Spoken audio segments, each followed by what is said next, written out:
마음 쉼터에 오신 모든 분들 환영합니다. 태어난 지 석 달 된 아들이 젖만 물면 자지러지게 울며 필사적으로 모유 수유를 거부했습니다. 시댁 식구들의 이상한 낌새에 몰래 아들을 데리고 병원을 찾아갔고 의사는 제 귀에 대고 속삭였습니다. 지금 당장 경찰에 신고하세요. 깊은 밤, 벽시계의 초침 소리만이 제 심장을 때리는 듯 건조하게 방 안을 울렸습니다. 넓기만 한 침실, 그 정막을 깨는 것은 제 무력감과 아들의 울음소리뿐이었습니다. 제 품에 안긴 준우는 이제 겨우 석 달 된 아기였지만 가장 잔인한 방식으로 엄마를 거부하는 법을 아는 듯 했습니다. 제가 조심스럽게 옷을 여미고 젖을 물리려 하자 준우는 기다렸다는 듯이 온몸을 비틀며 제 가슴을 밀어내고는 끓는 물에 닿은 것처럼 울부짖었습니다. 깊은 밤에 듣는 아기의 울음소리는 처절했습니다. 어리광을 부리는 투가 아니라 극한의 공포에 질린 듯한 비명이었습니다. 옆에서 자던 남편 민준이 거칠게 몸을 뒤척이며 이불을 머리끝까지 뒤집었었습니다. 신경질이 가득한 목소리로 그가 쏘아붙였습니다. 당신은 엄마라는 사람이 애 하나 제대로 못 달래? 밤새 울게 만들 거야? 나 내일 출근해야 하는 거 몰라? 하루 이틀도 아니고 정말이지 미쳐버릴 것 같았습니다. 저는 터져 나오는 눈물을 삼키며 준우를 어깨에 둘러매고 방 안을 서성이며 등을 토닥였습니다. 엄마가 미안해, 준우야. 쉿, 괜찮아. 엄마가 사랑해. 하지만 아기는 그치지 않았습니다. 얼굴이 새빨개지도록 울며 온몸이 땀으로 흠뻑 젖었습니다. 제가 품에 꼭 안으려고만 하면 발버둥을 쳤습니다. 하지만 아기 침대에 내려놓거나 혼자 두면 울음이 서서히 부섰습니다. 등골을 타고 서늘한 기운이 흘렀습니다. 세상에 어떤 아기가 제 엄마의 품을 이토록 거부할 수 있을까요? 지난 석 달 동안 저는 단 한 번도 아기에게 젖을 물리며 행복감을 느껴보지 못했습니다. 저를 향한 아기의 믿음, 어린 눈빛을 본 적이 단 한 번도 없었습니다. 다음날 아침, 밤새 한숨도 못 자 피곤해 절어있는 제 방문이 벌컥 열렸습니다. 시어머니 박 여사님이 새까만 한약이 담긴 사발을 들고 들어왔습니다. 코를 찌르는 한약 냄새에 헛구역질이 났습니다. 어머님은 화장대 위에 약 사발을 쿵 소리가 나게 내려놓았습니다. 날카로운 소리가 귀를 찔렀습니다. 어머님은 날카로운 눈빛으로 저를 쏘아보며 특유의 가시 돋친 목소리로 말했습니다. 일어나서 식기 전에 마셔라. 내 몸에 열이 많아서 젖이 불덩이 같으니 애가 싫어하는 거다. 용한 분한테 일부러 지어온 보약이야. 계집애가 칠칠 맞게 애 하나 제대로 못 키워서 석 달 동안 살이 한 근도 안 붙었잖니. 남의 집 애들은 포동포동한데 우리 손주는 뼈만 앙상해서 속상해 죽겠다. 저는 새까만 약사발을 보며 치미는 구역질을 참았습니다. 어머니, 저 잘 챙겨 먹어서 젖도 잘 나와요. 혹시 준우가 어디 아픈 건 아닐까요? 제 말이 채 끝나기도 전에 박 여사님은 손을 내저었습니다. 네가 뭘 안다고 그래? 내가 다 알아봤어. 내 사주가 드세고 몸에 열이 많아서 애 기운을 다 뺏는다는구나. 어서 마시고 애 이리 줘. 네가 자꾸 안고 있지 마. 애기 다 빨린다. 저는 결국 눈을 질끈 감고 그 쓰디쓴 한약을 단숨에 들이켰습니다. 쓴맛이 혀끝에서 목구멍을 타고 온몸으로 퍼져나가는 듯 했습니다. 박 여사님은 제게서 준우를 낚아채듯 안았습니다. 그런데 이상하게도 준우는 할머니 품에 안기자마자 울음을 뚝 그쳤습니다. 동그란 눈으로 할머니를 빤히 쳐다보더니 이내 방긋 웃었습니다. 박 여사님은 저와 이야기할 때와는 180도 다른 꿀 떨어지는 목소리로 아기를 어르기 시작했습니다. 오구오구 우리 귀한 장손, 엄마가 하도 칠칠 차나서 우리 강아지가 고생이 많지. 할미가 맛있는 분유 타줄게. 열불 나는 엄마 젖은 먹을 게 못 돼. 저는 그 자리에 못 박힌 듯 서서 다정한 할머니와 손자의 모습을 바라보았습니다. 심장이 갈갈이 찢기는 듯 했습니다. 제가 엄마인데 10달 동안 배 아파 낳은 제 아들인데 아기 눈에 비친 저는 마치 낯선 사람, 심지어 위협적인 존재 같았습니다. 박 여사님은 준우를 데리고 거실로 나가버렸고 저는 텅 빈 침실에 홀로 남아 서러움에 몸을 떨어야 했습니다. 그날 하루 저는 집안의 그림자 같은 존재였습니다. 혹시나 하는 마음에 유축기로 젖을 짜서 젖병에 담아 먹여보려 했습니다. 하지만 준우는 모유가 담긴 젖꼭지를 물자마자 뱉어내고는 또다시 자지러지게 울었습니다. 오직 박 여사님이 타주는 분유만 개걸스럽게 빨아댔습니다. 퇴근하고 돌아온 민주는 그 광경을 보고 혀를 차며 말했습니다. 그냥 젖 끊어. 애 괴롭히지 말고. 애 키울 줄 모르면 어머니께 맡기고 당신은 집안일이나 해. 남편의 말은 비수가 되어 제 자존심에 깊은 상처를 냈습니다. 이 집에서 저는 점점 엄마의 자리를 잃어가고 있었습니다. 제 아들의 삶에서 밀려나고 있었습니다. 하지만 저를 가장 불안하게 했던 것은 시댁의 냉대가 아니라 준우의 눈빛이었습니다. 제가 다가가면 아기는 호기심이나 애정이 아닌 이해할 수 없을 만큼 차갑고 서먹한 눈으로 저를 바라봤습니다. 엄마의 직감은 경고하고 있었습니다. 이 집에 무언가 아주 잘못된 일이 벌어지고 있다고. 하지만 그것이 무엇인지 알 길이 없었습니다. 준우의 상태는 날이 갈수록 나빠졌습니다. 모유를 거부하는 것을 넘어 체중이 줄기 시작했고 얼굴은 창백해졌으며 잠을 자다가도 소스라치게 놀라 깨기 일쑤였습니다. 며칠 밤 내내 아기는 식은땀을 뻘뻘 흘리며 뒤척였습니다. 제 속은 새까맣게 타들어갔습니다. 민준에게 아들을 데리고 종합병원에 가보자고 상의했습니다. 출근 준비를 하던 민준은 인상을 찌푸리며 제 말을 잘랐습니다. 당신은 왜 이렇게 유난이야? 애들은 다 아프면서 크는 거야. 어머니가 용한 스님 모셔다가 애꿴 기도 드린다고 했으니까 쓸데없는 생각 좀 마. 돈 아깝게 병원 갔다가 다른 병만 오마와. 저는 제단 앞에서 향을 피우고 있는 시어머니를 돌아보았습니다. 무언가 중얼거리며 기도를 올리던 어머님은 저를 개 쏘아봤습니다. 그래, 내가 절에서 영험한 물도 받아왔으니 걱정 마라. 너는 집에서 밥이나 해. 내가 하도 기가 세서 문제야. 애 데리고 쏘다니다가 험한 꼴이라도 당하면 어쩌려고 그래. 시어머니의 맹목적인 미신과 남편의 무관심에 저는 더 이상 참을 수 없었습니다. 이러다가 아들에게 무슨 일이라도 생기면 평생 후회하며 살게 될 것 같았습니다. 저는 시댁 식구들의 뜻을 거스르기로 결심했습니다. 다음 날 아침 저는 민준이 출근하고 박 여사님이 장을 보러 나갈 때까지 초조하게 기다렸습니다. 어머님은 시장에 가면 동네 아주머니들과 수다를 떠느라 한참 뒤에야 돌아오곤 했습니다. 제게는 유일한 기회였습니다. 어머님의 모습이 철문 뒤로 사라지자마자 저는 허둥지둥 옷을 갈아입고 준우를 두꺼운 속사개로 감쌌습니다. 그리고 몰래 택시를 불렀습니다. 심장이 제 집에서 도둑질하는 사람처럼 미친 듯이 뛰었습니다. 택시가 도착하자마자 저는 아들을 안고 뛰쳐나갔습니다. 보이지 않는 추격이라도 당하는 것처럼 기사님께 빨리 가달라고 재촉했습니다. 차창 밖으로 스쳐 지나가는 무심한 풍경을 보며 저는 아들을 가슴에 꼭 끌어안고 속삭였습니다. 준우야, 병원 가자. 의사 선생님이 우리 아들 괜찮게 해주실 거야. 서울 제1산부인과는 사람들로 북적였습니다. 아이들의 울음소리와 어른들이 서로를 부르는 소리로 정신이 하나도 없었습니다. 대기석에 앉아 있는데 준우는 지쳤는지 제 품에서 얌전히 숨만 내쉬고 있었습니다. 아들의 기이한 침묵이 저를 더욱 불안하게 만들었습니다.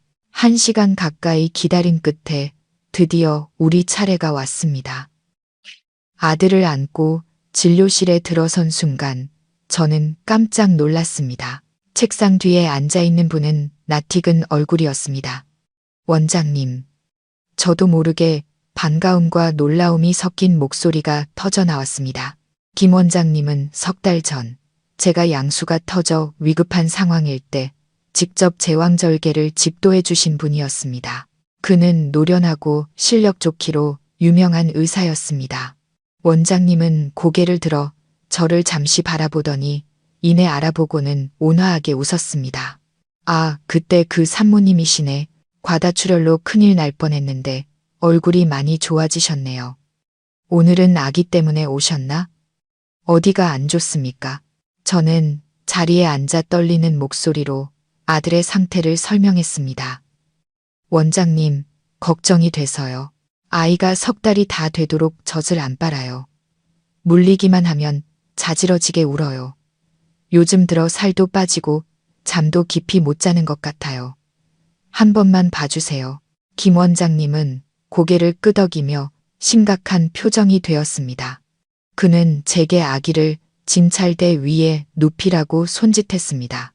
마르고 투박했지만 섬세한 그의 손길이 조심스럽게 속사계를 풀었습니다.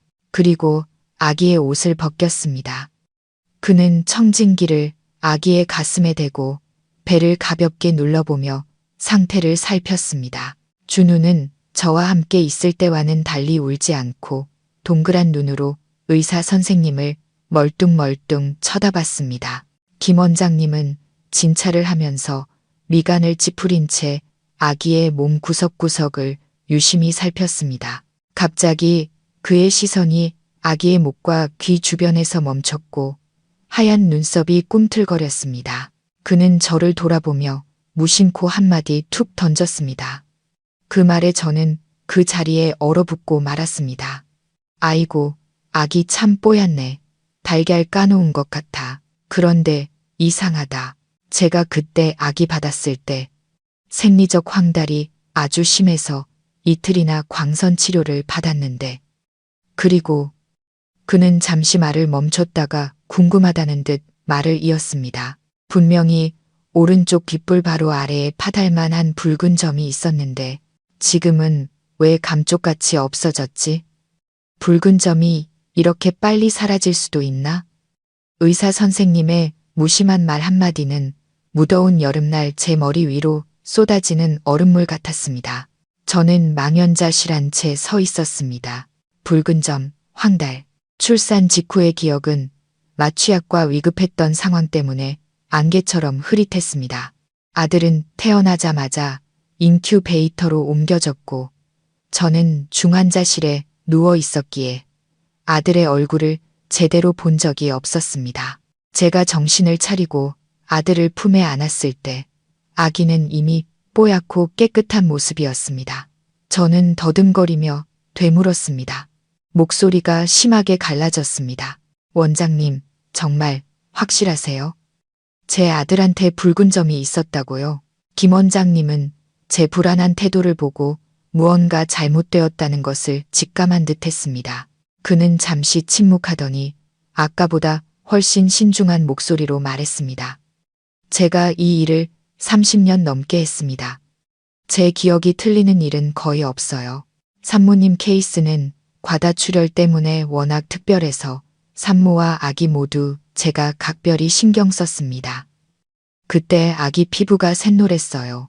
그 붉은 점은 제가 간호사한테 보여주기까지 했는데 저는 진찰대에 누워있는 아기를 내려다보았습니다. 아기의 피부는 분홍빛으로 매끄러웠고 오른쪽 귓불 아래에는 의사 선생님이 말한 붉은 점은커녕 어떤 흔적도 없었습니다. 심장이 누군가에게 꽉 움켜쥐어진 듯 아파왔습니다.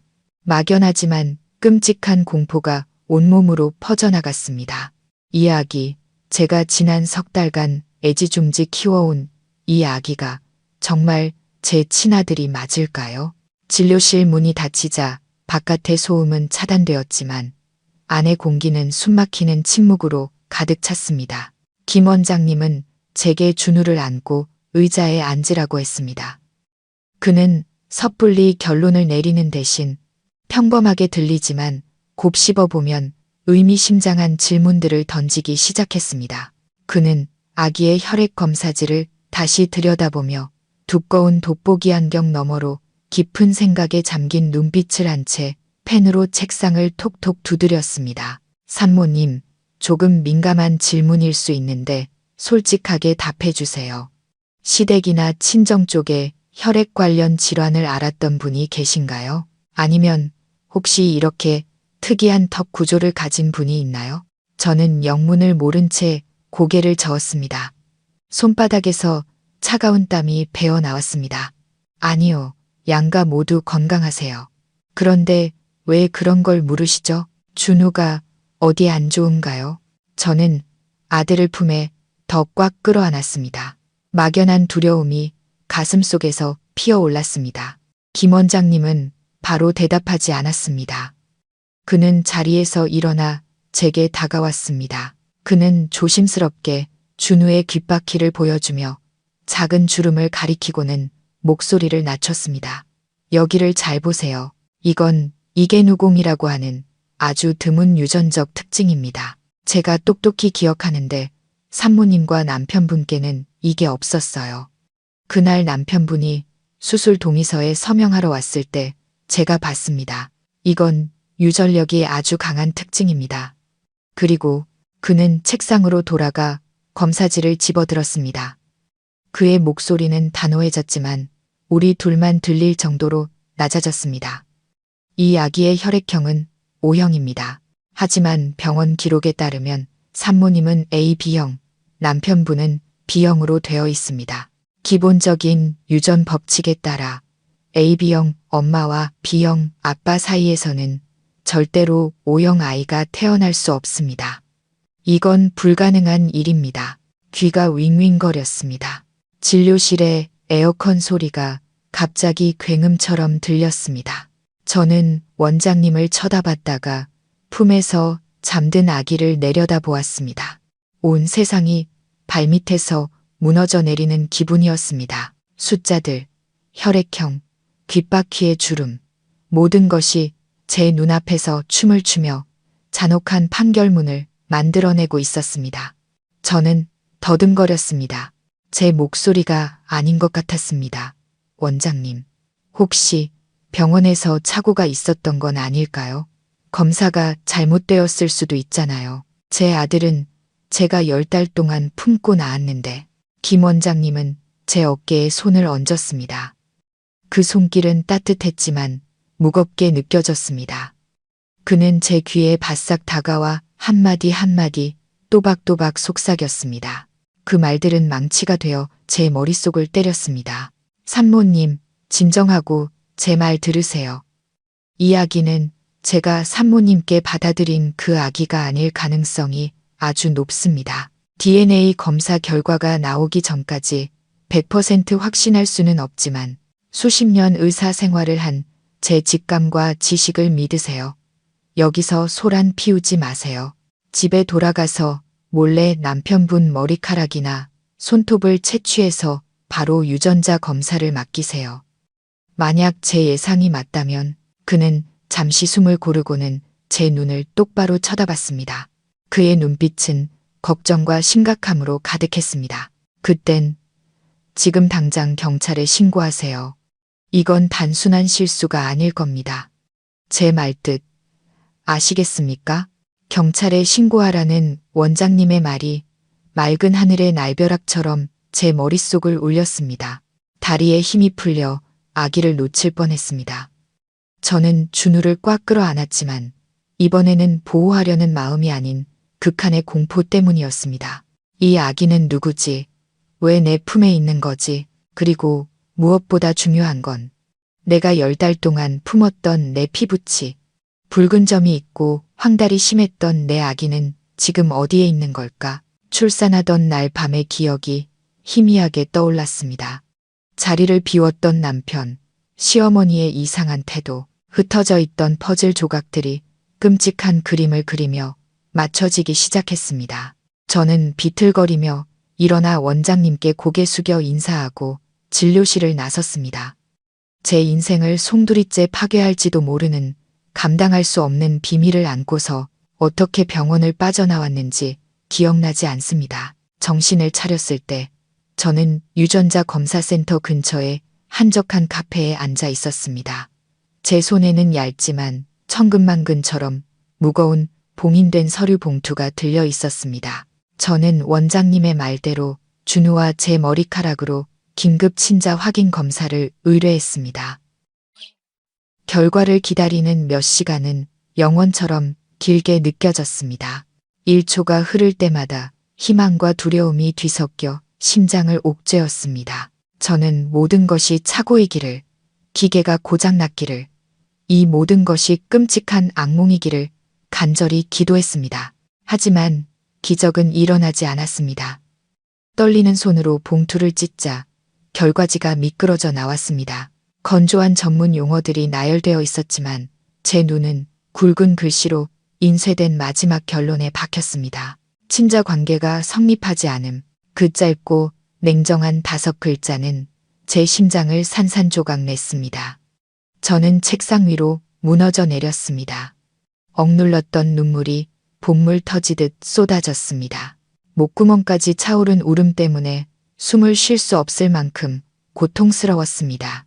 그래, 엄마의 직감은 틀리지 않았고 아기의 반응은 거짓말을 할 줄 몰랐던 것이다. 준우는 내 아들이 아니었다. 지난 석 달간 나는 낯선 아이를 위해 밤을 새워 안아주고 마지막 한 방울까지 젖을 짜내고 애끓는 마음으로 눈물을 쏟아냈던 것이다. 나는 남의 자식을 키우고 있었다. 내 피부치, 내 가여운 아기는 지금 어디서 헤매고 있을까? 지난날의 기억들이 슬로우 모션 필름처럼 스쳐 지나가며 제 가슴에 소금을 뿌렸습니다. 내 엄마는 칠칠 맞아 내 젖은 불덩이야라던 시어머니의 구박, 당신은 애 키울 줄 몰라라던 민준의 차가운 눈총. 그렇다. 그들은 모두 알고 있었다. 이 가짜 행복 연극 속에서 나 혼자만 바보처럼 속아 넘어갔던 것이다. 배신감과 이용당했다는 생각에 피가 거꾸로 솟았지만 이내 끔찍한 공포가 저를 덮쳤습니다. 내 아들은 어디에 있을까? 살아는 있을까? 밥은 잘 먹고 따뜻하게 지내고 있을까? 저는 떨리는 손으로 대학 시절부터 가장 친한 친구인 지혜에게 전화를 걸었습니다. 수화기 너머로 지혜의 목소리가 들리자마자 저는 말도 잇지 못하고 흐느껴 울었습니다. 지혜는 당황해서 소리쳤습니다. 서연아, 너 왜 그래? 무슨 일이야? 진정하고 말해봐.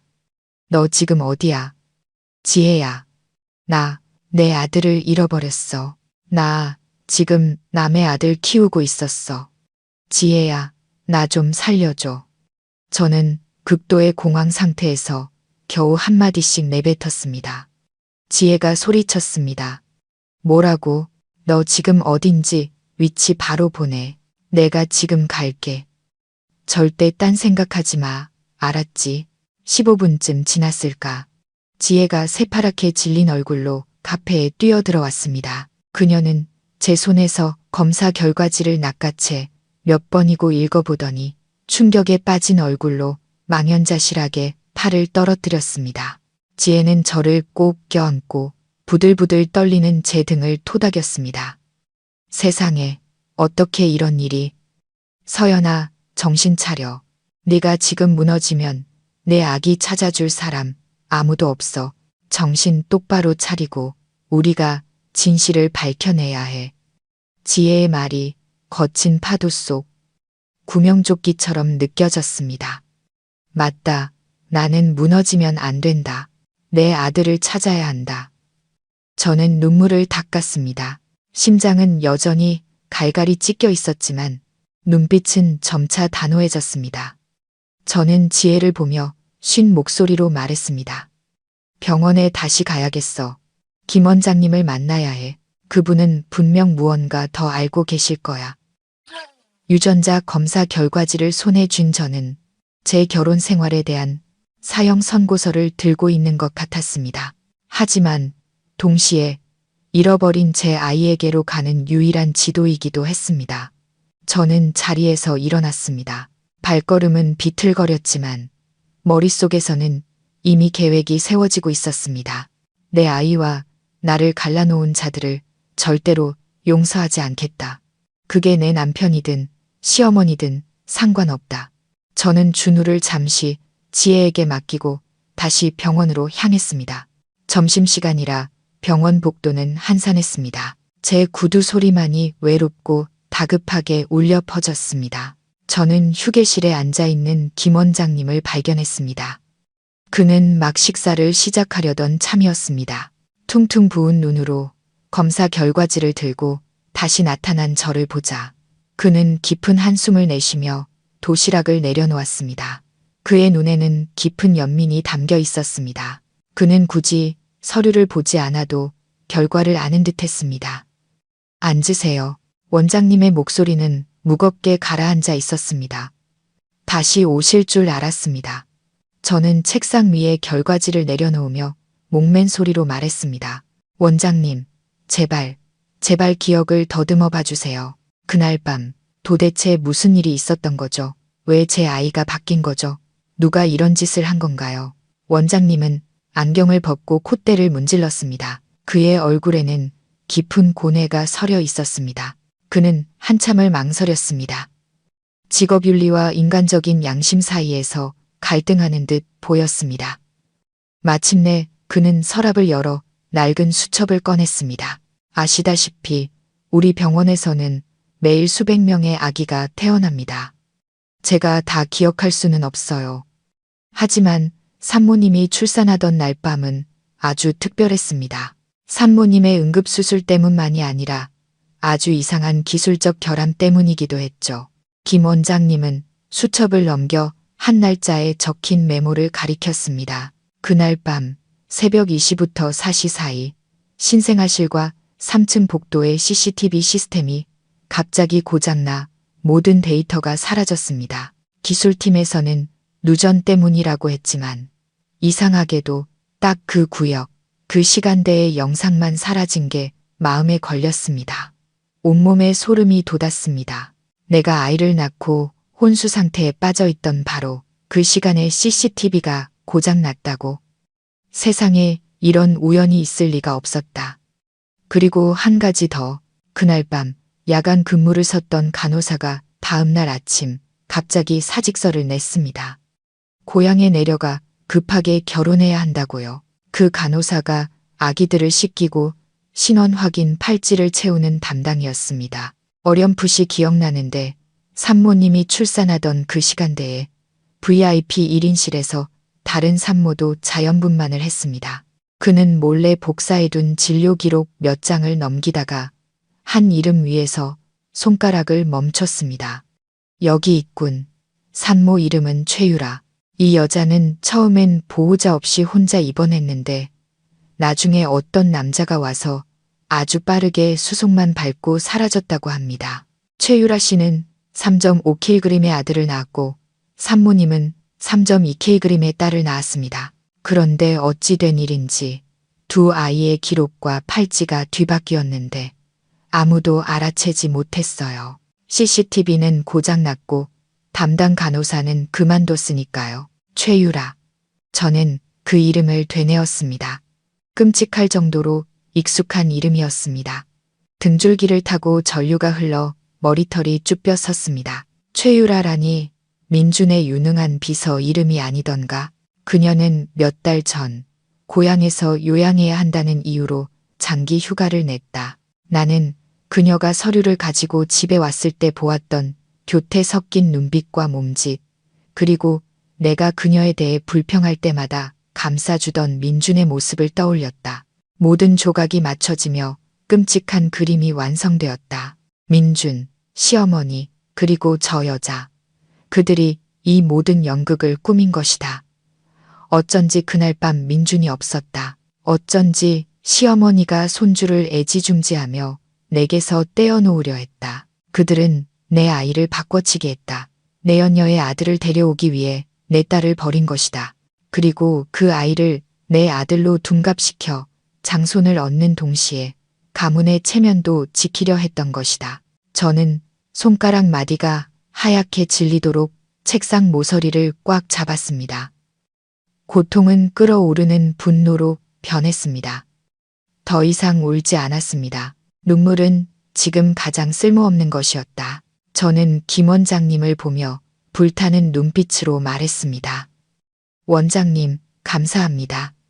제 목숨을 한번 구해주셨고, 이제 제 인생을 다시 한번 구해주셨습니다. 이제 제가 뭘 해야 할지 알겠습니다.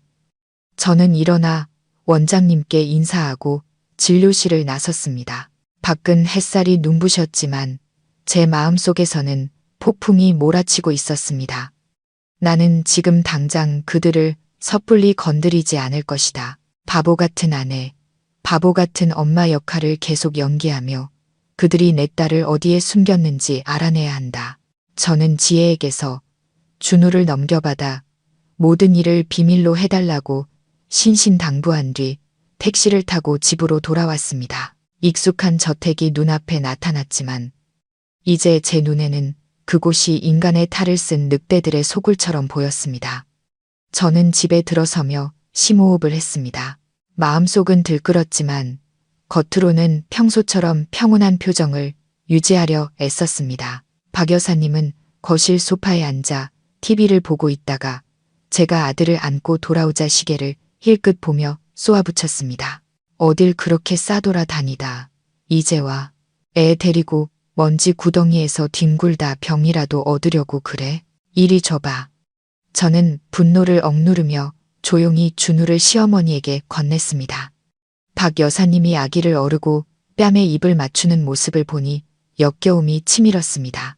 그녀는 자신의 친손자, 남편 내연녀의 아들을 사랑하고 있었다. 정작 자신의 가여운 친손녀는 무정하게 내팽개쳐 놓고 저는 피곤하다는 핑계를 대고 조용히 방으로 올라왔습니다. 침대에 누워 천장을 바라보는데 눈물이 볼을 타고 흘러내렸습니다. 여박이 침대에 누워있던 준우가 칭얼거리기 시작했습니다. 저는 고개를 돌려 아기를 바라보았습니다. 이 아이는 죄가 없다. 그저 어른들의 희생양일 뿐이다. 하지만 아이의 얼굴을 볼 때마다 민준의 배신이 떠올랐습니다. 아이는 남편의 뻔뻔한 외도의 산증인이었다. 가여우면서도 미웠다. 뒤엉킨 감정에 심장이 아파왔습니다. 늦은 밤 민준이 돌아왔습니다. 익숙한 발소리가 계단을 올라왔습니다. 문이 열리고 민준은 밖에 찬 공기와 낯선 향수 냄새를 풍기며 방으로 들어왔습니다. 그는 재킷을 벗어 의자에 걸치고 넥타이를 풀었습니다. 피곤한 기색이 역력했지만 저를 볼 때는 시선을 피했습니다. 아직 안 잤어. 민준은 의례적으로 묻고는 곧장 욕실로 들어갔습니다. 저는 눈을 감은 척 가만히 누워 있었습니다. 하지만 후각은 그 어느 때보다 예민해졌습니다. 그 냄새는 그가 평소에 쓰던 남성 향수도 술 냄새도 아니었습니다. 그것은 아주 달콤하고 진한 약간의 아기 분유 냄새가 섞인 여성 향수였습니다. 어디선가 맡아본 냄새였습니다. 맞다. 제가 퇴원하던 날 민준이 저와 아기를 데리러 왔을 때 그의 옷에서 이 냄새가 희미하게 났었다. 그때는 여자 손님을 만났거나 병원 간호사에게서 오맞으려니 생각했습니다. 하지만 이제야 알았다. 그건 최유라의 냄새였다. 그는 그녀에게서 막 돌아온 것이다. 내 친딸을 보러 갔던 걸까? 아니면 내연녀와 정을 통하고 온 걸까? 민주는 샤워를 마치고 제 옆에 누웠습니다. 그는 등을 돌리고 이불을 머리끝까지 뒤집어 썼습니다. 단 한 번의 포옹도 다정한 말 한마디도 없었습니다. 이런 냉랭함은 지난 몇 달간 계속되었습니다. 저는 그가 일 때문에 바쁘고 돈 버는 스트레스 때문이라고 생각했습니다. 하지만 그는 다른 여자에게 따뜻함을 주고 있었던 것입니다. 여보, 제가 쉰 목소리로 불렀습니다. 왜? 늦었어. 피곤해. 나 내일 할 일 많아. 민주는 돌아보지도 않고 퉁명스럽게 대답했습니다. 오늘 준우 데리고 병원 다녀왔어요. 저는 일부러 말을 끊고 그의 반응을 살폈습니다. 민준의 등이 순간 굳어지는가 싶더니 그가 몸을 돌렸습니다. 그의 목소리에는 경계심과 짜증이 섞여 있었습니다. 또 병원. 당신 정말 왜 이래? 애 괜찮다는데 왜 자꾸 병원에 끌고 다녀? 의사가 뭐래? 칼슘이 좀 부족하대요. 별거 아니래요. 저는 거짓말을 했습니다. 울분을 목구멍으로 삼켰습니다. 그래도 걱정돼요. 여보, 애가 자꾸 우니까 혹시 됐어. 민준이 제 말을 잘랐습니다. 목소리가 더 날카로워졌습니다. 쓸데없는 망상 좀 그만해. 여자들은 왜 이렇게 일을 크게 만드는지 몰라. 집에서 할 일이 없어서 그래? 아니면 산후 우울증이라도 왔어? 내일 돈 줄 테니까 스파나 쇼핑이라도 다녀와. 애 문제로 나 좀 그만 괴롭혀. 말을 마친 그는 챈등을 돌려 저를 어둠 속에 홀로 남겨두었습니다. 남편의 무심하고 잔인한 말들이 칼날이 되어 제 심장을 도려냈습니다. 망상, 한가함, 산후 우울증, 그게 그가 조강지처에게 해주는 말이었다. 저는 민준의 코 고는 소리를 들으며 이불 속에서 두 손을 굳게 움켜쥐었습니다. 좋아, 당신이 원한다면 내 방식대로 기분 전환을 해주지. 내가 당신이 조종하는 대로 움직이는 바보 인형인 줄 알아. 틀렸어, 민준 씨. 오늘 밤으로 당신의 착하고 순종적인 아내는 죽었어. 이제 내 아이를 되찾기 위해서라면 악마라도 될 수 있는 엄마만 남았을 뿐이야. 저는 민준과 박 여사님 맞은편에 앉았습니다. 두 손을 어찌나 꽉 쥐었던지 손가락 마디가 하얗게 질렸습니다. 온몸으로 퍼지는 떨림을 애써 참았습니다. 준우는 위층에서 깊이 잠들어 있었습니다. 아이의 고요함은 제 마음속에서 휘몰아치는 쓰나미와 극명한 대조를 이루었습니다. 저는 깊게 숨을 들이마시고는 용기를 내어 가방에서 유전자 검사 결과지를 꺼내 차가운 유리 테이블 위에 세게 내려놓았습니다. 종이가 테이블에 부딪히는 소리는 고요함 속에서 마치 전쟁의 시작을 알리는 총성처럼 날카롭게 울렸습니다. 민주는 휴대폰으로 문자를 보내다가 서류를 힐끗 보고는 인상을 찌푸렸습니다. 이게 뭔데? 또 무슨 장난이야. 내가 미신이나 병 같은 걸로 귀찮게 하지 말라고 했잖아. 저는 남편의 눈을 똑바로 쳐다보았습니다. 한때 제 인생 전부를 걸고 믿었던 그 눈동자 속에는 이제 거짓으로 가득 찬 깊은 구덩이만 보였습니다. 저는 한 글자 한 글자 힘주어 말했습니다. 제 목소리는 제 자신도 낯설게 느껴질 만큼 차가웠습니다. 눈 똑바로 뜨고 잘 봐. 부적도 아니고 처방전도 아니니까. 당신과 당신 어머니가 지난 석 달 동안 나를 어떻게 속여왔는지에 대한 증거야. 저 위에 누워있는 아기 내 아들 아니라고. 민주는 그대로 굳었습니다. 물컵을 잡으려던 손이 허공에서 멈췄습니다. 그가 서류를 집어들고 굵은 글씨로 인쇄된 결론을 빠르게 훑어보자 얼굴이 순식간에 붉어졌다가 새하얗게 질렸습니다. 옆에 앉아있던 박 여사님도 아들의 표정 변화를 보고는 급히 서류를 낚아챘습니다. 어머님은 눈을 가늘게 뜨고 글자를 읽더니 얇은 입술이 파르르 떨리기 시작했습니다. 하지만 그들의 반응은 제가 예상했던 후회나 두려움이 아니었습니다. 정체가 탄로난 자들의 적반하장이었습니다. 민주는 서류를 바닥에 내던지며 벌떡 일어났습니다. 그는 제 얼굴에 대고 손가락질하며 이를 악물고 말했습니다. 당신, 감히 내 등 뒤에서 이런 짓을 해? 누구 샘플로 검사한 거야? 누굴 모함하려는 거야? 똑똑히 들어. 괜한 사람 잡지 마. 준우는 내 아들이고 이 집의 장손이야. 당신이 엄마 노릇하기 싫어서 핑계 대는 거지. 그의 뻔뻔함에 저는 씁쓸한 웃음을 터뜨렸습니다. 텅 빈 집안에 어색하고 고통스러운 웃음소리가 울려 퍼졌습니다. 저는 자리에서 일어나 한때 남편이라 불렀던 남자와 마주 섰습니다. 눈물이 흘러내렸지만 닦을 생각도 하지 않았습니다. 언제까지 연극할 거야?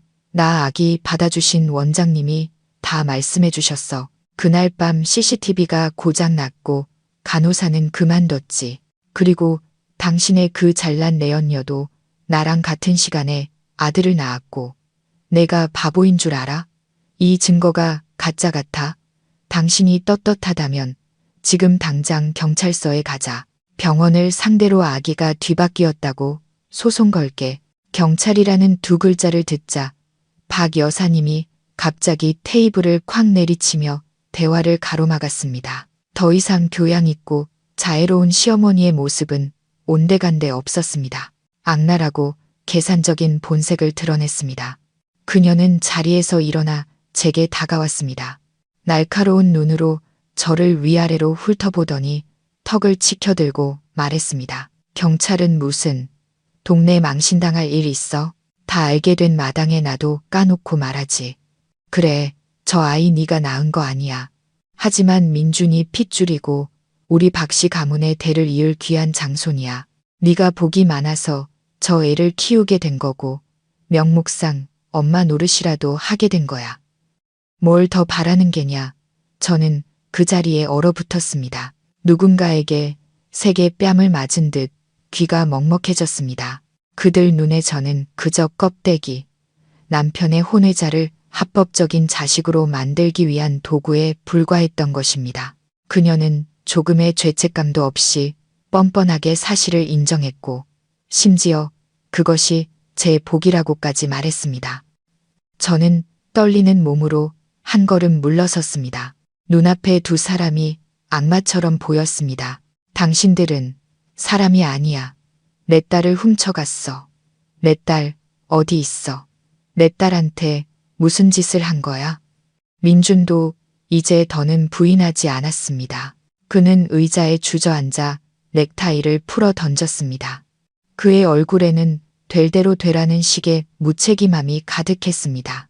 그는 차가운 눈으로 저를 보며 부부간의 정이라고는 찾아볼 수 없는 목소리로 말했습니다. 당신 딸 살아있어. 아주 잘 살고 있으니 걱정 마. 이제 진정하고 앉아서 똑똑히 들어. 이왕 이렇게 된 거 나도 더는 숨기기 귀찮으니까. 저는 소파 끝에 걸터 앉았습니다. 마치 냉동고에서 막 나온 사람처럼 온몸이 차갑게 식었습니다. 민주는 독한 양주를 한 잔 가득 따라 단숨에 들이켰습니다. 곧 뱉어낼 잔인한 고백을 위해 용기를 내는 듯 했습니다. 그는 마치 엄청난 범죄가 아닌 사업 이야기를 하듯 담담하게 입을 열었습니다. 최유라 씨 알지? 내 비서. 우리 만난 지 2년 가까이 됐어. 임신은 계획에 없었지만 아들이었어. 그런데 당신은 딸을 가졌지. 어머니가 용한 데 가서 점을 봤는데 첫째가 딸이면 가세가 기울고 사업이 망해서 우리 박씨 가문의 대가 끊긴다고 했어. 반면에 아들이면 출세길이 열리고 돈이 굴러 들어온다고 했고 그 말을 듣는 순간 속이 뒤틀리며 구역질이 났습니다. 근거도 없는 점쟁이의 말 한마디 때문에 뼛속까지 박힌 낡은 남아 선호사상 때문에 그들은 신성한 모성애를 짓밟았던 것입니다. 임신했을 때 박 여사님이 신 것이 당기는지 단 것이 당기는지를 묻고는 단 것이 당긴다는 말에 깊은 한숨을 쉬던 모습이 떠올랐습니다. 이 음모는 제 아이가 태어나기도 전부터 시작되었던 것입니다. 옆에 앉아있던 박 여사님이 혀를 차며 끼어들었습니다. 여전히 의기양양한 말투였습니다. 그 애도 분수는 아는 애야. 제 아들이 이 집에 들어와 부귀영화를 누릴 수 있다면 자기 신분쯤은 희생하겠다고 하더구나. 너는 민준이 아내로서 아들을 낳아주지 못했으니 대신 아들을 키워주는 게 당연한 의무야. 오히려 내 체면을 살려주고 사모님 소리 들으면서 살게 해준 나한테 고마워해야 할 판에 저는 한때 어머니라 부르며 존경했던 그 여자를 쳐다보았습니다. 이제 그녀는 이기적이고 잔인한 괴물로 보일 뿐이었습니다. 저는 씁쓸하게 웃었습니다. 눈물이 뺨을 타고 흘렀습니다. 희생? 남의 자식을 훔치는 게 희생이에요. 제 딸은 뭐죠? 당신들의 헛된 욕망을 위해 내버려도 되는 쓰레기인가요? 민준이 술잔을 탁 소리 나게 내려놓았습니다. 그가 저를 돌아보았습니다. 그의 눈빛은 얼음장처럼 차가웠습니다. 아무도 당신 딸을 버리지 않았어. 유라 씨가 잘 키우고 있어.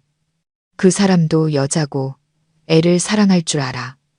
우리는 그냥 두 아이의 자리를 바꾼 것뿐이야. 준우는 나중에 재산을 물려받기 위해 공식적인 신분이 필요했고 그 애는 딸은 어디서든 크면 시집이나 가면 그만이니까. 그의 한마디 한마디가 바늘이 되어 제 심장을 찔렀습니다. 딸은 어디서든 크면 그만이라는 가벼운 말 속에는 제 딸의 성별에 대한 깊은 경멸이 담겨 있었습니다. 저는 임신 기간 내내 배를 쓰다듬으며 아이에게 동화를 들려주고 평생 지켜주겠다고 약속했던 밤들을 떠올렸습니다. 그런데 지금 제 아이는 제3자의 품에 있습니다. 제 남편을 빼앗고 이제는 친엄마에게 사랑받을 권리마저 빼앗은 그 여자의 품에. 왜? 저는 목이 메어 부서지는 목소리로 물었습니다. 왜 저랑 이혼하지 않았어요? 왜 그 여자와 정식으로 결혼하지 않고 이런 비겁한 짓을 했어요? 민준이 비웃었습니다. 이혼, 그렇게 간단한 문제인 줄 알아. 당신 부모님 은행 빚이 얼마인 줄은 알고. 보증은 누가 서줬는데. 지금 우리 회사는 아주 중요한 시기야. 외국 파트너랑 계약하려면 행복한 가정 이미지를 유지해야 해. 당신이 얌전히 내 아내, 준호 엄마로 살아주면 당신 부모님도 편안하고 당신도 호강하며 사는 거야. 유라 씨는 조용히 그림자 연인으로 만족하고 모두에게 좋은 일이잖아. 결국 저는 그들 눈에 불량품을 낳은 씨바지일 뿐만 아니라 민준의 명예를 위한 장기판의 졸에 불과했던 것입니다. 그는 세간의 눈을 속이기 위해 저를 필요로 했던 것입니다. 그와 내연녀가 제 고통 위에서 쾌락을 즐기는 동안 말입니다. 분노가 맹렬한 불길처럼 치솟아 남은 이성을 모두 태워버렸습니다. 저는 벌떡 일어나 테이블 위에 물컵을 쓸어버렸습니다. 컵이 바닥에 떨어져 산산조각 났습니다. 흩어진 유리 조각들이 마치 지금의 제 인생 같았습니다. 저는 민준과 박 여사님을 똑바로 쳐다보며 절망에 차 소리쳤습니다. 이딴 썩어빠진 신분 따위 필요 없어. 당신들 돈도 필요 없어. 경찰에 신고할 거야. 당신들을 법정에 세워서라도 내 딸을 되찾고 말겠어. 저는 현관문을 향해 달려갔습니다. 머릿속에는 단 하나의 생각뿐이었습니다. 여기서 벗어나야 한다. 경찰서에 가야 한다. 이 인간의 탈을 쓴 악마들의 정체를 밝혀야 한다. 하지만 제 손이 문고리에 닿기도 전에 거친 손길이 저를 뒤로 잡아챘습니다. 민주는 남자의 힘으로 저를 차가운 바닥에 내동댕이 쳤습니다. 그는 제 앞에 우뚝 서서 그의 검은 그림자가 떨고 있는 제 작은 몸을 덮었습니다. 그가 제 턱을 세게 잡고 핏발 선눈으로 저를 노려보게 했습니다. 어딜 가려고? 이 문을 나가는 게 쉬울 것 같아. 경찰에 신고하겠다고? 마음대로 해. 하지만 가기 전에 시골에 계신 내 늙은 부모님부터 생각해. 저는 그대로 굳었습니다. 넘어진 고통은 온데간데 없고 극한의 공포가 그 자리를 대신했습니다. 민준이 비웃었습니다. 잔인한 미소였습니다. 시골집 담보로 잡힌 50억, 내가 보증 섰어. 내가 보증 취소하면 은행에서 바로 집 압류 들어갈 거야. 연세도 많으시고 심장도 안 좋으신데 집 잃고 길바닥에 낳는 충격 감당하실 수 있을까? 아니면 이 멍청한 딸 때문에 내 어머니가 심장마비로 돌아가시는 꼴이라도 보고 싶어? 당신은 악마야. 저는 더듬거렸습니다. 눈물이 쏟아졌습니다. 그는 제 치명적인 약점을 알고 있었습니다. 부모님은 제 전부였고 어머니는 얼마 전 심장 수술을 받으셨습니다. 더 이상 어떤 충격도 견딜 수 없으셨습니다. 이때 박 여사님이 다가왔습니다. 그녀의 목소리는 더 이상 날카롭지 않았습니다. 설탕을 바른 독약처럼 무섭도록 부드러웠습니다. 얘야, 네가 고분고분하게 며느리 노릇만 잘하면 네 부모님은 편안하게 여생을 보내실 수 있어. 약값 걱정 없이. 그리고 내 딸, 보람이 말이다. 그녀는 잠시 말을 멈추고 제 얼굴을 살피더니 말을 이었습니다. 그 애는 유라랑 같이 있어. 유라 걔가 성격이 좀 변덕스러워. 기분 좋을 땐 괜찮은데 스트레스 받으면 물건이나 다른 사람한테 화풀이를 하거든. 네가 소란 피워서 민준이가 잡혀가고 유라가 기댈 곳을 잃으면 걔가 그 애한테 무슨 짓을 할지 장담 못하겠다. 아기 살은 연약하잖니. 혹시라도 무슨 일 생기면 그녀의 협박은 비수가 되어 제 심장을 꿰뚫었습니다. 그녀는 제 친딸의 안위를 가지고 저를 협박하고 있었습니다. 갓난아기가 다른 여자의 손에 방치되거나 학대당하는 모습이 머릿속에 그려지자 숨이 막혔습니다. 저는 그들이 정말 그럴 수 있는 사람들이라는 걸 알았습니다. 친자식을 바꿔치기 하고 하늘을 속인 자들이 못할 짓이 뭐가 있겠습니까? 저는 바닥에 주저앉아 몸을 웅크렸습니다. 무력감이 온몸을 덮쳤습니다. 저는 막다른 길에 몰린 짐승 같았습니다. 사방이 철조망으로 막혀 있었습니다. 제가 발버둥 칠수록 가장 고통받는 것은 제가 아니라 늙은 부모님과 단 한 번도 젖을 물어보지 못한 제 가여운 딸이었습니다. 민주는 제가 침묵하는 것을 보고 그의 심리전이 통했다는 것을 알았습니다. 그는 제 턱을 놓고 일어나 흐트러진 셔츠 깃을 바로잡았습니다. 알아서 잘 선택해. 눈물 닦고 올라가서 준우나 재워. 나 내일 중요한 회의 있어. 눈 퉁퉁 부어서 남들이 내가 당신 학대하는 줄 알게 하지 말고. 그와 박 여사님은 저를 넓은 거실에 홀로 남겨두고 가버렸습니다. 천장의 샹들리에가 눈부신 빛을 뿜어냈지만 제 눈에는 그 빛이 수천 개의 바늘처럼 차갑고 날카롭게 보였습니다. 저는 피가 나도록 입술을 깨물었습니다. 울부짖음을 참기 위해서였습니다. 분노가 피 속에서 들끓었습니다. 하지만 이성은 제게 참으라고 말했습니다. 아직 죽을 수도 무너질 수도 없다. 나는 살아야 한다. 정신을 똑바로 차리고 내 소중한 사람들을 구해야 한다. 그날 밤 저는 잠들지 못했습니다. 준우의 침대 옆에 앉아 곤히 잠든 아이의 천진난만한 얼굴을 바라보았습니다. 아이는 죄가 없다. 그저 탐욕스러운 어른들의 장기말일 뿐이다. 아이를 보니 가여우면서도 미웠다. 아이의 몸에 흐르는 피는 배신자와 내 아이를 훔쳐간 여자의 것이었기 때문이다. 하지만 지난 석 달간 내가 돌봐온 아이였다. 아이의 온기는 외로웠던 내 밤들을 데워주었다. 저는 손을 뻗어 아이의 뺨을 만지려다 멈칫했습니다. 죄책감이 밀려왔습니다.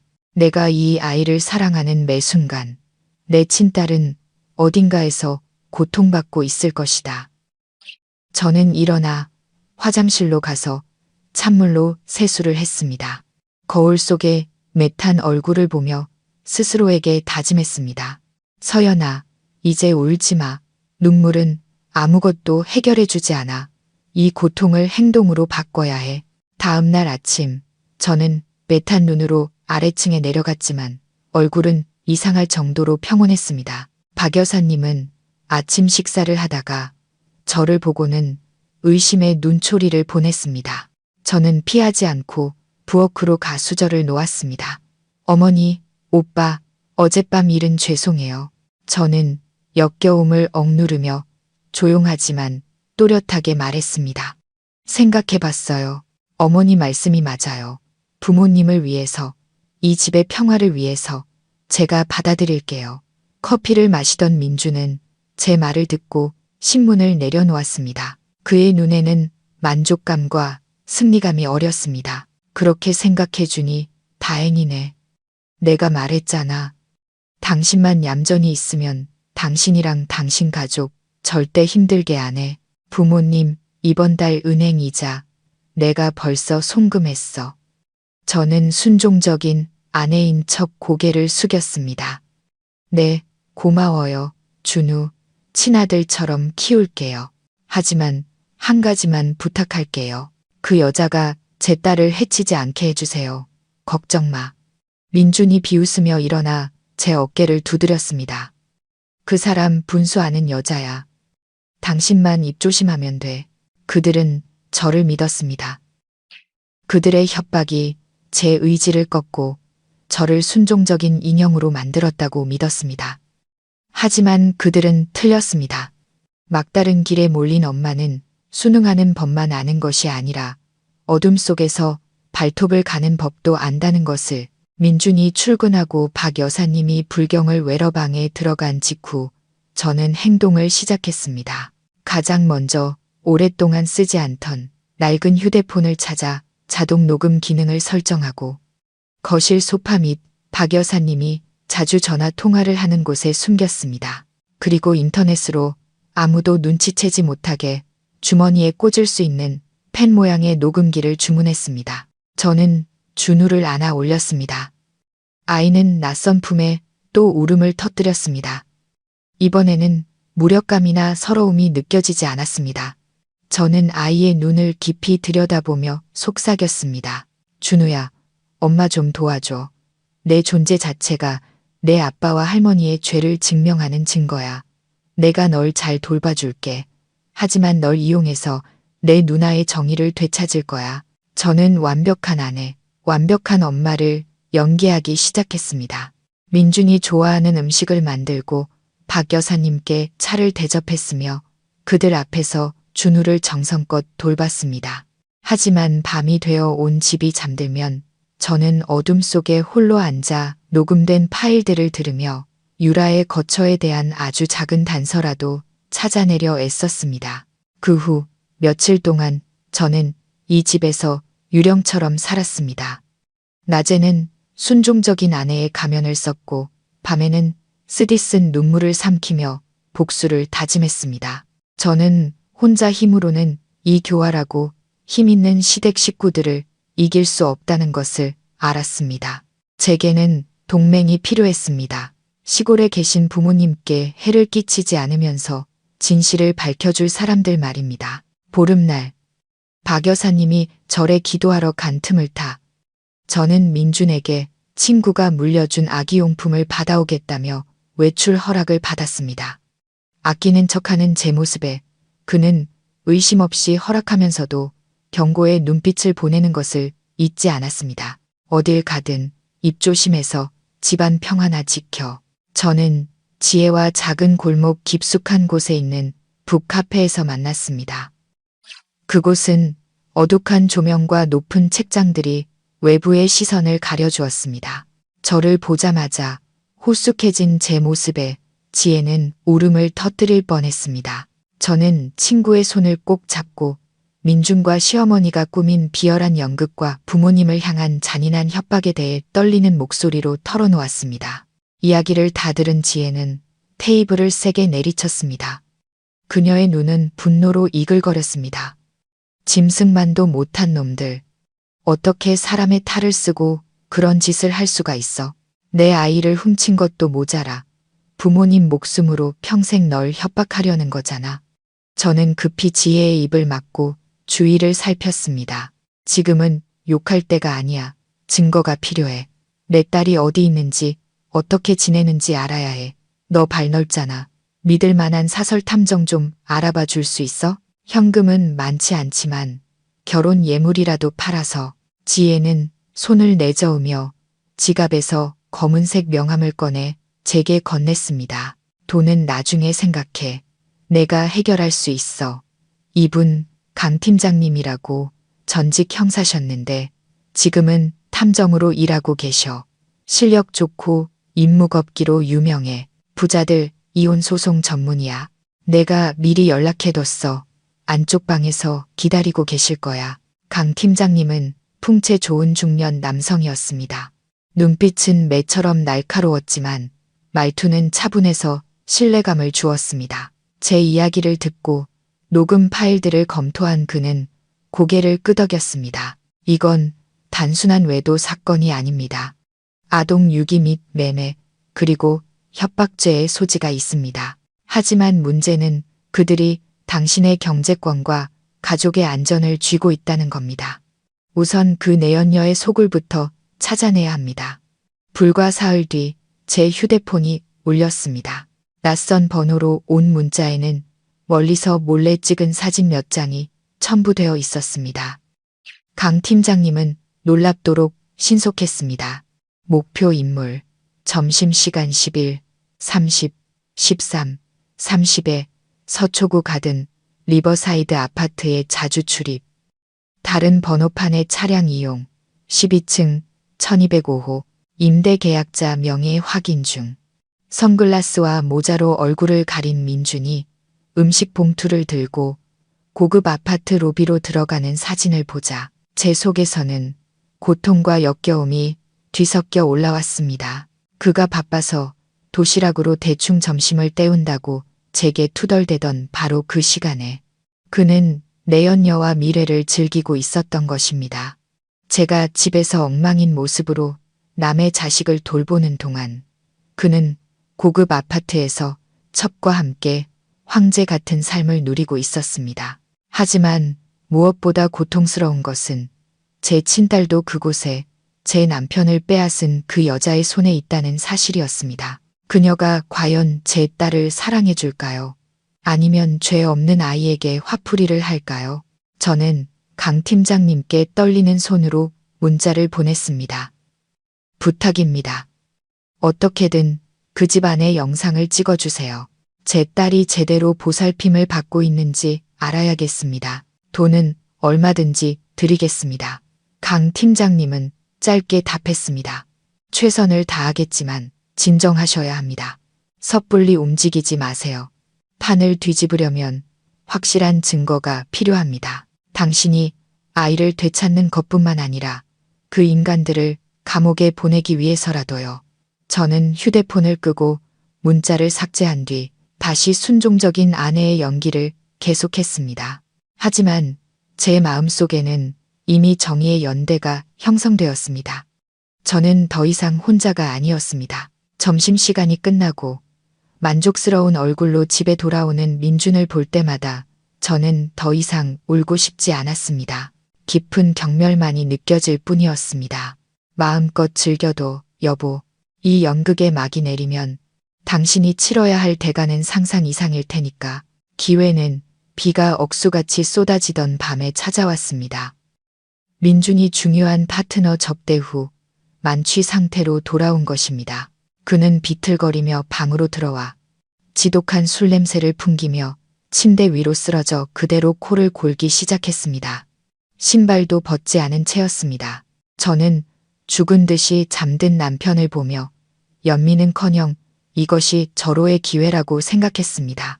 강 팀장님이 필요로 하는 증거를 찾을 기회, 저는 조용히 다가가 그의 신발과 양말을 벗겨주었습니다. 그가 중간에 깨지 않도록, 그리고 조심스럽게 그의 재킷과 바지 주머니를 뒤졌습니다. 지갑, 휴대폰, 명함, 열쇠 꾸러미 외에는 의심스러운 것이 없었습니다. 열쇠 꾸러미를 집어드는 순간 심장이 미친 듯이 뛰었습니다. 그 중에는 다른 열쇠들과는 다른 작고 금도금된 열쇠가 하나 있었습니다. 저는 그것을 알아봤습니다. 회사에 기밀 서류가 있다며 제게 절대 손대지 못하게 했던 그의 서재 책상 서랍 열쇠였습니다. 저는 열쇠를 들고 조용히 옆방 서재로 향했습니다. 밖에서 치는 천둥 소리가 제 도둑질을 감춰주는 듯 했습니다. 어두운 방 안, 저는 큰 불을 켜지 못하고 휴대폰 플래시로 길을 비췄습니다. 떨리는 손으로 열쇠를 구멍에 넣자 찰칵하는 작은 소리가 총성처럼 귓가에 울렸습니다. 서랍이 열렸습니다. 안에는 회사 서류가 아닌 두툼한 사진 뭉치와 서류 몇 개가 들어 있었습니다. 사진 뭉치를 들어 플래시를 비춘 순간 저는 비명이 터져 나오려는 것을 막기 위해 손으로 입을 막아야 했습니다. 그것은 민준과 유라의 불륜 과정을 기록한 사진들이었습니다. 리조트에서 몰래 데이트하던 초기부터 차 안에서의 뜨거운 키스. 그리고 만삭의 유라를 민준이 사랑스럽게 껴안고 있는 사진까지. 그때 저도 임신 중이었습니다. 집에서 혼자 입덧으로 고생하고 있었습니다. 제가 입덧으로 괴로워할 때 제 남편은 내연녀를 데리고 휴양을 즐기고 있었던 것입니다. 하지만 제 심장을 갈갈이 찢어 놓은 것은 최근에 찍은 사진들이었습니다. 유라가 갓난아기, 바로 제 친딸을 안고 있는 사진이었습니다. 사진 속 그녀는 화려한 화장에 길고 뾰족한 손톱을 하고 한 손으로는 셀카를 찍으며 다른 한 손으로는 아기를 마치 액세서리처럼 아무렇게나 들고 있었습니다. 아기를 보는 그녀의 눈빛에는 모성애는커녕 귀찮음과 혐오가 가득했습니다. 다른 사진에서는 아기가 자지러지게 울고 있는데 유라는 옆에서 태연하게 발톱에 매니큐어를 칠하며 아이를 방치하고 있었습니다. 제 눈물이 사진 위로 뚝뚝 떨어져 그 잔인한 여자의 얼굴을 번지게 했습니다. 내 딸, 내 가여운 딸이 이렇게 학대당하고 있었다니. 사진 뭉치 아래에는 생명보험 증서가 있었습니다. 펼쳐보니 피보험자는 준우, 출생신고서 상에 진짜 이름은 박준서였습니다. 민준과 시어머니가 미리 지어놓은 이름이었습니다. 보험금은 수십억 원에 달했고 수령인은 다름 아닌 최유라였습니다. 잔인할 정도로 완벽한 계획이었습니다. 그들은 준우를 제 아들로 만들어 상속권을 쥐어주고 제 딸은 사회의 변두리로 내몰았습니다.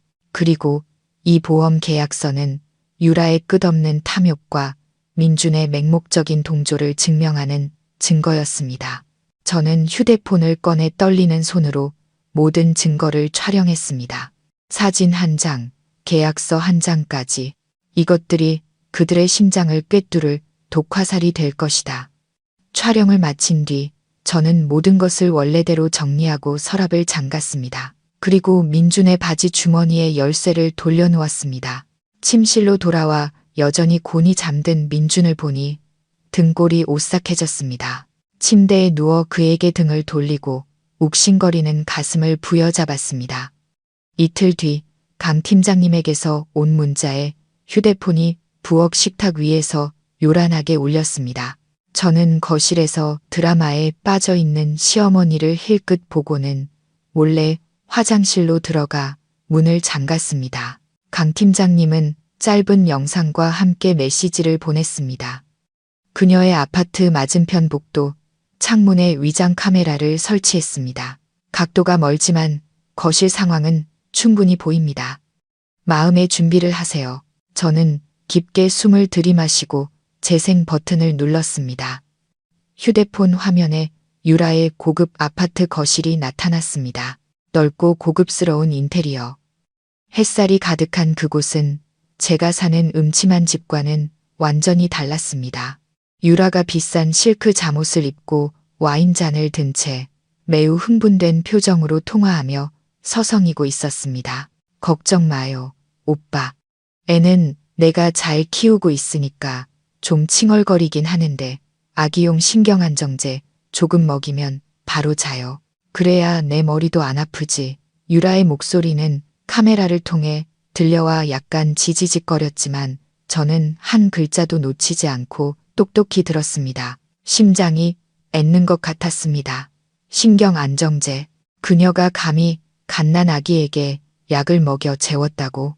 저는 화면에 눈을 바싹 떼고 딸의 모습을 찾으려 애썼습니다. 그리고 방구석에 놓인 아기 침대를 발견했습니다. 화려한 거실과 어울리지 않는 낡고 초라한 침대였습니다. 보람이가 그 안에 누워 팔다리를 허우적거리고 있었습니다. 입을 벌리고 울부짖었지만 아무 소리도 들리지 않았습니다.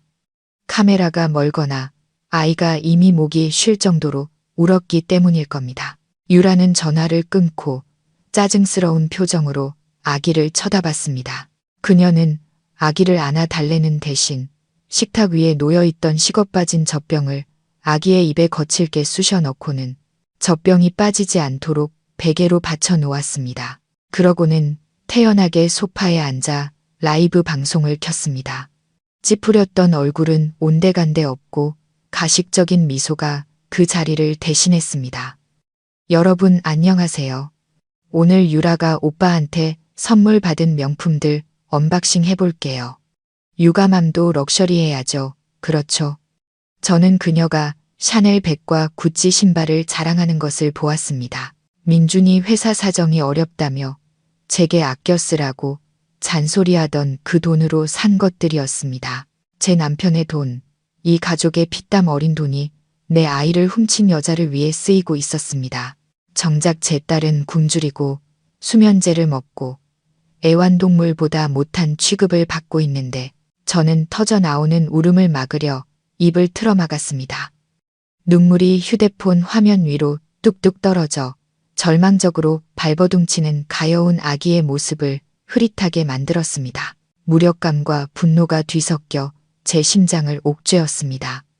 제 딸이 바로 저기 불과 몇 킬로미터 떨어진 곳에 있는데 저는 달려가 아이를 품에 안을 수 없었습니다. 유라는 제 고통 위에서 호화로운 삶을 살고 제 딸을 인질 삼아 민준에게서 돈을 뜯어내면서 동시에 자신의 이기심을 채우기 위해 아이를 학대하고 있었습니다. 저는 더 이상 볼 수 없어 영상을 껐습니다. 차가운 젖병을 물고 엄마라는 여자가 라이브 방송에 정신이 팔린 동안 홀로 울고 있던 딸의 모습이 머릿속을 떠나지 않았습니다. 저는 찬물로 세수를 하고 거울을 보았습니다. 붉게 충혈된 눈에는 전에는 없던 증오가 서려 있었습니다. 더 이상 기다릴 수 없다. 내 딸이 이 지옥에서 하루라도 더 고통받게 할 수는 없다. 모든 것을 희생하더라도 목숨을 걸고서라도 나는 내 아이를 저 지옥에서 구해내야 한다.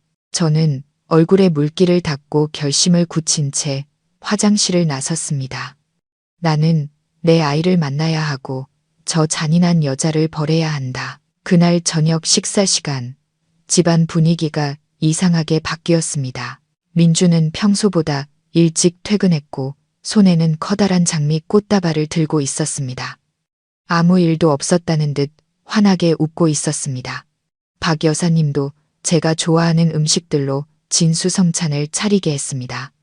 두 모자의 갑작스러운 친절에 소름이 돋았습니다. 마치 꿀과 꽃으로 위장한 덫 앞에 서 있는 기분이었습니다. 식탁에 둘러앉아 민준이 제게 생선살을 발라주며 가증스러울 정도로 다정하게 말했습니다.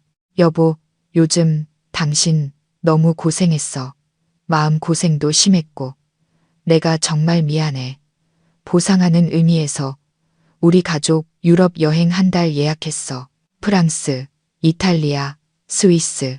늦었지만 신혼여행도 다시 하고 준우 건강을 위해서 공기 좋은 데도 가고. 옆에 있던 박 여사님도 거들었습니다. 그래, 얘야. 내 얼굴이 너무 안 좋아 보여서 걱정했는데 잘 됐다. 민준이가 비자까지 다 처리해 놨으니 다음 주에 바로 출발하면 돼. 너는 아무 걱정 말고 즐기기만 해. 저는 젓가락을 내려놓고 완벽한 남편과 시어머니를 연기하는 두 사람의 얼굴을 바라보았습니다. 유럽 여행 한 달 동안 회사가 어렵다면서 내 친딸이 학대당하고 있는데 이 화려한 여행 뒤에는 분명 다른 검은 속셈이 있을 것이다. 그들이 해외로 재산을 빼돌리려는 것이거나 더 나쁘게는 제가 친딸을 찾을 기회를 완전히 차단하기 위해 저를 멀리 데려가려는 것이라는 직감이 들었습니다. 해외에 나가면 저는 완전히 고립될 것이고 그들은 저를 더 쉽게 통제할 수 있을 테니까요. 민주는 제가 침묵하자 서류 가방에서 두꺼운 서류 뭉치를 꺼내 제 앞으로 밀었습니다. 아, 그리고 가기 전에 우리가 없는 동안 회사 자산관리 위임하는 서류에 사인 좀 해줘. 그냥 형식적인 절차니까. 저는 서류를 훑어보았습니다. 그것은 전권 위임장이었습니다. 민준이 우리의 모든 공동재산, 심지어 시골에 계신 부모님 집까지 마음대로 처분할 수 있게 하는. 제가 여기에 서명하면 저는 빈털터리가 되고 부모님은 언제든 집을 잃을 수 있었습니다. 결국 이 여행은 그가 재산을 정리하고 제 마지막 무기까지 빼앗기 위한 핑계였던 것입니다. 저는 깊게 숨을 들이마시고 분노를 억누르며 순진한 미소를 지었습니다. 와, 유럽 여행이라니. 정말 좋아요. 이렇게 갑자기 가게 될 줄은 몰랐네요. 준우 옷이랑 짐도 싸야 하고 어머니 약도 챙겨야 하는데 그런 건 내가 다 알아서 할게. 당신은 사인만 하면 돼. 민준이 재촉했습니다. 그의 눈에는 초조함이 역력했습니다. 네, 알겠어요. 저는 펜을 들고 사인하는 척하다가 다시 내려놓으며 망설이는 표정을 지었습니다. 그런데 여보, 이렇게 오래 가는데 시골에 계신 부모님께 인사라도 드리고 가고 싶어요. 오늘은 너무 피곤해서 내일 사인하면 안 될까요? 혹시라도 잘못 사인할까봐 무서워서요. 민준과 박 여사님은 서로 눈빛을 교환했습니다. 마침내 박 여사님이 입을 열었습니다. 여전히 다정했지만 어딘가 부자연스러운 목소리였습니다. 그래, 그럼 내일 하자. 하지만 준비 서둘러야 한다. 비행기 표는 환불 안 돼. 내일 내가 쇼핑 같이 가줄게. 필요한 거 다 사. 네, 어머니, 감사해요. 저는 속으로 비웃으며 대답했습니다. 24시간 나를 감시하겠다는 뜻이겠지. 하지만 나에게는 나만의 계획이 있었다. 내일의 쇼핑은 이 감옥에서 벗어나 결정적인 반격을 가할 마지막 기회가 될 것이다. 나는 어디에도 가지 않을 것이다. 내가 지금 가고 싶은 유일한 곳은 내 딸이 있는 곳이다. 그리고 그곳에 가는 것은 여행이 아니라 이 피 맺힌 빚을 받으러 가는 것이다. 수요일 아침 서울 하늘은 비가 올 듯 흐렸습니다. 저는 박 여사님께 유럽 여행 준비를 위해 백화점에 간다고 거짓말을 했습니다. 어머님은 의심스러운 눈초리를 보냈지만 이내 고개를 끄덕이며 당부했습니다. 빨리 사서 들어와. 저녁에 풍수 전문가가 와서 출발 날짜 봐주기로 했으니까. 저는 대답하고 집을 나섰지만 백화점으로 가지 않았습니다. 근처 공중 화장실에서 화려한 원피스를 벗고 어두운 색의 평범한 옷으로 갈아입었습니다. 모자를 깊게 눌러 쓰고 마스크를 꼈습니다. 저는 택시를 타고 서울 숲으로 향했습니다. 강 팀장님의 정보에 따르면 유라가 딸을 데리고 바람을 쐬러 자주 나오는 곳이었습니다. 저는 나무 그늘에 가려진 벤치에 앉아 어린이 놀이터를 주시했습니다. 심장이 터질 듯이 뛰었습니다. 오후 2시쯤 공원 입구에 택시 한 대가 멈춰 섰습니다. 문이 열리고 유라가 내렸습니다. 그녀는 몸매가 드러나는 타이트한 원피스에 파티에 가는 사람처럼 화려한 화장을 하고 있었습니다. 그녀는 트렁크에서 유모차를 거칠게 꺼내고 차 안에 있던 아기를 휙 안아 유모차에 던지듯 앉혔습니다. 그 거친 행동에 아기가 놀라 울음을 터뜨렸습니다. 제 딸이었습니다. 멀리서 보는데도 제 심장은 고통스럽게 조여왔습니다. 아이의 울음소리가 소란스러운 공원 속에서 유독 제 귀에 똑똑히 들렸습니다. 너무나 서럽고 애처로운 울음이었습니다. 유라는 아이를 달래지 않았습니다. 인상을 찌푸린 채 유모차를 밀며 한 손으로는 시끄럽게 통화를 하고 있었습니다. 말했잖아요, 오빠. 애가 하루 종일 울어서 귀가 다 아프다고요. 어떻게 좀 해봐요. 나 더는 못 참겠으니까 베이비시터라도 구해줘요. 그녀는 다른 엄마들이 앉아있는 호숫가 벤치로 유모차를 밀고 갔습니다. 그러자 찌푸렸던 얼굴은 온데간데 없고 가식적인 미소가 떠올랐습니다. 그녀는 아기의 머리에 달린 리본을 고쳐주고는 휴대폰을 꺼내 사진을 찍어댔습니다. 저는 옷자락을 꽉 쥔 채 앉아 있었습니다. 눈물이 터져 나오려는 것을 억지로 참았습니다.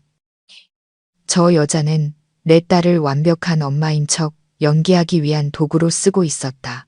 실제로는 아이를 짐짝처럼 여기면서 저는 심호흡을 하고 자리에서 일어났습니다. 그리고 천천히 그들을 향해 걸어갔습니다. 아이에게 다가가야 했다. 비록 낯선 행인인 척해야 할지라도 저는 떨리는 발걸음을 애써 감추며 유모차 가까이 다가갔습니다. 유라는 휴대폰으로 사진을 보정하느라 고개도 들지 않았습니다. 아이가 칭얼거리는데도 신경 쓰지 않았습니다. 저는 산책하는 척 옆에 멈춰서서 감정이 드러나지 않도록 최대한 자연스러운 목소리로 말했습니다. 아이고, 아기 너무 예쁘네요. 몇 개월이에요. 유라가 고개를 들어 커다란 선글라스 너머로 저를 힐끗 보았습니다. 제 옷차림을 보고는 경멸하는 듯 퉁명스럽게 대답했습니다. 3달 넘었어요. 그리곤 다시 휴대폰 화면으로 고개를 숙였습니다. 저는 그녀의 태도에 신경 쓰지 않았습니다. 제 모든 관심은 유모차 안에 아기에게 쏠려 있었습니다. 아이는 생각보다 더 말라 있었고 피부는 창백했습니다. 크고 검은 눈에는 눈물이 그렁그렁 맺혀 있었습니다. 그 눈은 저를, 제 아버지를 꼭 닮아 있었습니다. 등줄기를 타고 전율이 흘렀습니다. 저는 참지 못하고 떨리는 손가락을 뻗어 허공을 휘젓는 아기의 작은 손을 살며시 만졌습니다. 아가, 괜찮아. 목소리가 갈라졌습니다. 이상하게도 제 손가락이 닿자 울먹이던 아기가 울음을 뚝 그쳤습니다. 부드러운 아기의 작은 손이 제 손가락을 꼭 쥐고 놓지 않았습니다. 아이는 저를 빤히 쳐다봤습니다. 더 이상 두려워하는 기색이 없었습니다. 그 순간 시간은 멈춘 듯 했습니다. 보이지 않는 핏줄의 끈이 우리 모녀를 강력하게 연결해 주었습니다. 제 눈물이 뚝 떨어져 아기의 손등을 적셨습니다. 애가 난 많이 가리는데 만지지 마세요. 울면 피곤해지니까. 유라가 짜증 섞인 목소리로 말했습니다. 바로 그때 아이가 물고 있던 공갈 젖꼭지가 바닥으로 떨어졌습니다. 유라는 혀를 차며 인상을 찌푸렸습니다. 아, 또 떨어졌네. 귀찮게. 그녀가 젖꼭지를 주우려는데 전화가 울렸습니다. 그녀는 젖꼭지를 내버려 둔 채 전화를 받았습니다. 기회였습니다. 저는 재빨리 몸을 숙여 젖꼭지를 주었습니다. 그리고 유라에게 돌려주는 대신 재킷 주머니에 숨기고는 가방에서 물티슈를 꺼냈습니다. 어머, 더러워졌네요. 닦아드릴까요? 아니, 너무 더러워서 그냥 씻어야겠네요. 유라는 통화에 정신이 팔려 대충 쳐다보고는 손을 휘저었습니다. 그냥 버리세요. 집에 많으니까 이따 새로 사면 돼요. 그녀는 남편의 돈으로 호의호식하니 모든 것을 하찮게 여겼습니다. 아이의 물건까지도 그럼 가볼게요. 아기 참 순하네요. 저는 서둘러 말하고는 뒤돌아 빠르게 걸었습니다. 1초라도 더 있다가는 저 잔인한 여자에게서 아이를 빼앗아 버릴 것 같았기 때문입니다. 주머니 속에는 아이의 침이 묻은 젖꼭지가 따뜻하게 남아 있었습니다. 제 인생에서 가장 중요한 증거물이었습니다. 저는 필요한 것을 얻었지만 제 심장은 차가운 유모차에 남겨두고 온 것 같았습니다. 저는 곧장 유전자 검사센터로 달려갔습니다. 얼마 전과는 완전히 다른 마음으로. 그때는 두려움이었지만 지금은 분노와 확신이었습니다. 저는 젖꼭지에 남은 침과 제 머리카락 샘플을 제출하며 가장 빠른 검사를 요청했습니다. 결과를 기다리는 시간은 지옥 같았습니다. 저는 복도에 앉아 두 손을 모으고 기도했습니다. 직감으로는 이미 내 딸이라고 확신했지만 그들을 감옥에 보내려면 법적 증거가 필요했습니다. 친자 관계 성립 99.99%라는 글자가 적힌 결과지를 받았을 때 저는 더 이상 울지 않았습니다. 고통은 힘이 되었습니다. 저는 강 팀장님과 지혜에게 연락해 탐정 사무실에서 만났습니다. 저는 모든 증거를 테이블 위에 펼쳐 놓았습니다. 준우의 DNA 결과, 보람이의 DNA 결과, 불륜 사진, 보험 계약서, 그리고 집에서 녹음한 파일들까지. 강 팀장님은 모든 것을 꼼꼼히 검토하고는 고개를 끄덕였습니다. 이 정도면 충분합니다. 이 증거들이면 그들을 사회에서 매장시킬 수 있습니다. 그런데 서연 씨, 당신은 뭘 원합니까? 그들을 쳐버립니까? 아니면 아이와 재산을 되찾는 것입니까? 저는 그의 눈을 똑바로 보며 단호하게 말했습니다. 전부 다요. 제 딸을 되찾고 부모님의 안전을 보장받고 싶어요. 그리고 모성애를 짓밟은 그들이 가장 비참한 대가를 치르게 하고 싶어요. 그들이 유럽으로 가서 모든 것을 덮으려고 한다고요. 제가 그 여행을 그들의 마지막 여행으로 만들어주겠어요. 지혜가 걱정스럽게 제 손을 잡았습니다. 하지만 어떻게? 모레 출발이라며 시간이 너무 없어. 그들의 계획을 역이용할 거야. 제 눈빛이 차갑게 빛났습니다. 그들은 내 서명이 필요해. 출발하기 전에 내 서명을 미끼로 쓸 거야. 그들이 제 발로 내 딸을 내 앞에 데려오게 만들겠어. 강 팀장님이 만족스러운 미소를 지었습니다. 대단하시군요. 제가 경제범죄수사팀과 형사팀에 연락해 두겠습니다. 현장을 덮치려면 완벽한 덫이 필요합니다. 당신은 그들의 각본대로 연기하세요. 나머지는 제가 처리하겠습니다. 탐정 사무실을 나설 때 거리는 이미 화려한 불빛으로 가득했습니다. 저는 인파 속으로 걸어 들어갔습니다. 이제 저는 더 이상 연약한 며느리가 아니었습니다. 제 아이의 정의를 되찾으러 가는 전사였습니다. 집에 돌아오니 저녁 식사가 차려져 있었습니다. 집안은 여전히 가식적인 분위기로 가득했습니다. 박 여사님과 민주는 초조한 얼굴로 저를 기다리고 있었습니다. 저를 보자 민준이 달려와 의자를 빼주었습니다. 쇼핑 잘했어. 밥 먹자. 당신 기다렸어. 저는 자리에 앉았습니다. 산의 진미가 차려져 있었지만 입맛이 썼습니다. 저는 몇 숟갈 뜨다 말고 두 사람을 보며 피곤하고 체념한 목소리로 말했습니다. 준비 다 했어요. 그리고 어제 하신 말씀도 생각해 봤어요. 위임장, 사인할게요. 민준의 얼굴이 환해졌습니다. 그는 어머니를 보며 의기양양한 미소를 짓고는 서재에서 서류와 펜을 가져와 제 앞에 놓았습니다. 잘 생각했어.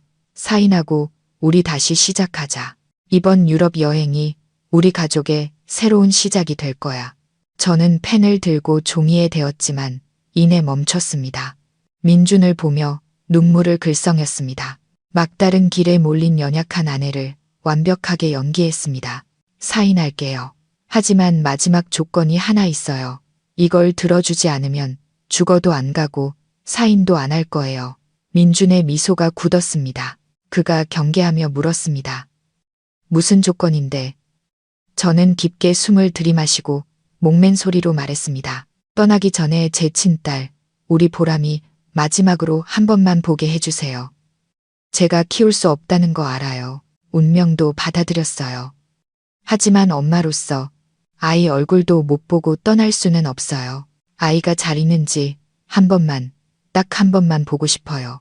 작별 인사라도 하게 해주세요. 그러고 나면 준우랑 우리 가족한테만 충실할게요. 민준과 박 여사님은 의심스러운 눈으로 서로를 쳐다봤습니다. 박 여사님이 쏘아붙였습니다. 괜히 일 크게 만들지 마. 잘 살고 있다는데 뭘 보려고 그래? 유라가 싫다고 하면 어쩔 건데? 저는 그녀를 보며 애원하듯 하지만 단호하게 말했습니다. 15분만요. 절대 아무 일도 안 만들게요. 아이를 보지 못하면 전 아마 미쳐버릴 거예요. 민주는 잠시 고민했습니다. 그는 위험과 이익을 저울질하고 있었습니다. 그는 당장 제 서명이 필요했습니다. 그는 제가 완전히 굴복했다고 생각하는 듯 했습니다. 그저 약간의 미련이 남았을 뿐이라고. 좋아. 민준이 고개를 끄덕였습니다. 그렇게 하지. 내일 공항 가기 전에 유라 씨한테 잠깐 들르자. 하지만 약속해. 보기만 하고 바로 사인해야 해. 약속할게요. 저는 고개를 숙여 눈 뒤에 차가운 빛을 감추며 대답했습니다. 그는 미끼를 물었다. 내일은 우리가 공항에 가는 날이 아니라 교도소 문이 그 악인들을 맞이하는 날이 될 것이다. 민준의 고급 세단은 소리 없이 도로를 미끄러져 나갔습니다. 차 안공기는 무겁게 가라앉아 있었습니다. 저는 뒷좌석에 앉아 위치 추적 기능이 켜진 휴대폰이 든 가방을 꼭 껴안고 있었습니다. 박 여사님은 옆에서 염주를 돌리며 불안한 듯 중얼거렸습니다. 민주는 백미러로 저를 힐끗힐끗 쳐다보며 제 속을 떠보려 했습니다. 차는 강변의 고급 주상복합 아파트 앞에 멈춰 섰습니다. 저는 차에서 내려 하늘을 찌를 듯한 건물을 올려다보았습니다. 제 남편이 가족의 피땀으로 배신을 키워온 금빛 새장이었습니다. 우리는 엘리베이터를 타고 12층으로 올라갔습니다. 숫자가 바뀔 때마다 시한폭탄의 카운트다운처럼 느껴졌습니다. 문이 열리자 익숙한 향수 냄새가 코를 찔렀습니다. 제가 그토록 견뎌야 했던 거짓의 냄새였습니다. 민준이 초인종을 눌렀습니다. 잠시 후 묵직한 문이 열렸습니다. 유라가 화려한 붉은색 원피스를 입고 나타났습니다. 그녀는 저를 위아래로 훑어보며 경멸과 동정이 섞인 미소를 짓고는 민준에게 애교를 부렸습니다. 오빠, 왔어요? 왜 서연 씨까지? 집 지저분한데. 저는 안으로 들어갔습니다. 거실 중앙에 걸린 커다란 웨딩 사진이 눈에 들어왔습니다. 사진 속 민준과 유라는 행복하게 웃고 있었습니다. 제가 배 아파 아이를 낳는 동안 그들은 이미 부부처럼 살고 있었던 것입니다. 박 여사님이 재촉했습니다. 유라야, 애 데리고 나와. 얼굴만 보고 바로 가야 해. 비행기 시간 늦겠다. 유라는 입을 삐죽이며 방으로 들어갔다가 곤히 잠든 아기를 안고 나왔습니다. 그녀는 아이를 아무렇게나 안고 있었습니다. 제 딸 보람이었습니다. 아이는 헐렁한 옷 속에서 너무나 작고 말라 보였습니다. 심장이 저며왔습니다. 자, 봐요. 유라가 퉁명스럽게 말했습니다. 이 애 키우느라 내가 얼마나 고생했는지 알아요? 밤마다 울어서 잠도 못 자고 피부도 다 상했다고요. 유럽 가서 편하게 살 생각 말고 돈이나 꼬박꼬박 보내요. 저는 분노를 삼키고 떨리는 목소리로 말했습니다. 한 번만 안아봐도 될까요? 민준이 고갯짓으로 허락했습니다. 유라는 마지못해 제게 아기를 떠넘기듯 건넸습니다. 작고 부드러운 아기를 품에 안는 순간 제 모든 인내는 무너져 내렸습니다. 아기는 준우보다 훨씬 가벼웠습니다. 아이에게서는 제대로 갈아주지 않은 기저귀 냄새와 시큼한 분유 냄새가 났습니다. 눈물이 쏟아져 아이의 뺨을 적셨습니다.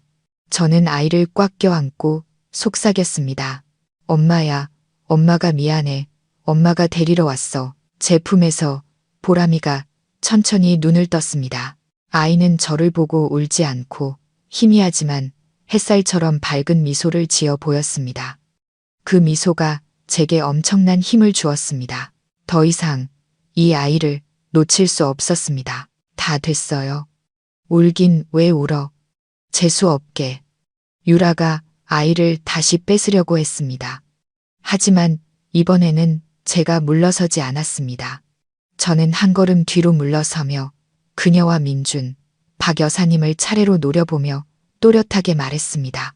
아니, 이 아이 돌려주지 않을 거야. 그리고 어떤 서류에도 사인 안 해.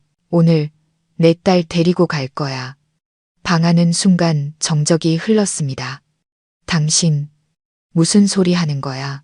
민준이 위협적으로 다가왔습니다. 당신 부모님 생각 안 해.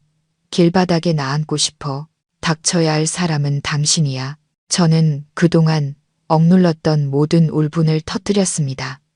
내가 당신을 무서워할 것 같아? 당신들의 죄를 영원히 숨길 수 있을 줄 알았어? 당신들은 악마야. 유라가 제게 달려들었습니다. 미친 거 아니야? 내 아들 내놔. 저는 등을 돌려 아이를 보호하며 힘껏 유라의 배를 찼습니다. 그녀가 비명을 지르며 나뒹굴었습니다. 민준이 제 팔을 부서져라 잡았습니다. 애 놔. 살고 싶으면 당장 사인해. 박 여사님도 핸드백으로 저를 마구 때렸습니다. 저는 고통스러웠지만 아이를 보호하는 방패처럼 굳건히 버텼습니다. 보람이가 놀라 울음을 터뜨렸습니다.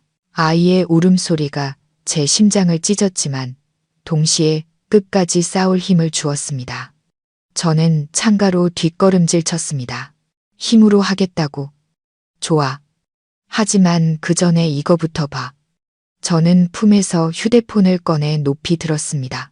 화면에는 라이브 방송 중이라는 표시와 함께 시청자 수가 미친 듯이 올라가고 있었습니다. 저는 카메라를 그들의 일그러진 얼굴에 들이댔습니다. 여러분의 재벌가 민낯 공개 라이브 방송에 오신 것을 환영합니다. 제가 차갑게 말했습니다. 당신 파트너들, 직원들, 그리고 경찰도 다 보고 있어. 민준 씨. 민준은 화면을 보고 경악했습니다. 시청자 수가 수만 명에 달했고 그의 사업 파트너들의 아이디가 실시간으로 댓글을 달고 있었습니다. 그의 얼굴이 새하얗게 질렸습니다. 그가 평생 쌓아온 모든 것이 한순간에 무너지고 있었습니다. 당장 꺼. 민준이 소리쳤지만 목소리는 힘없이 떨렸습니다. 그가 휴대폰을 뺏으려 했지만 저는 피하며 카메라를 유라와 박 여사님에게 돌렸습니다.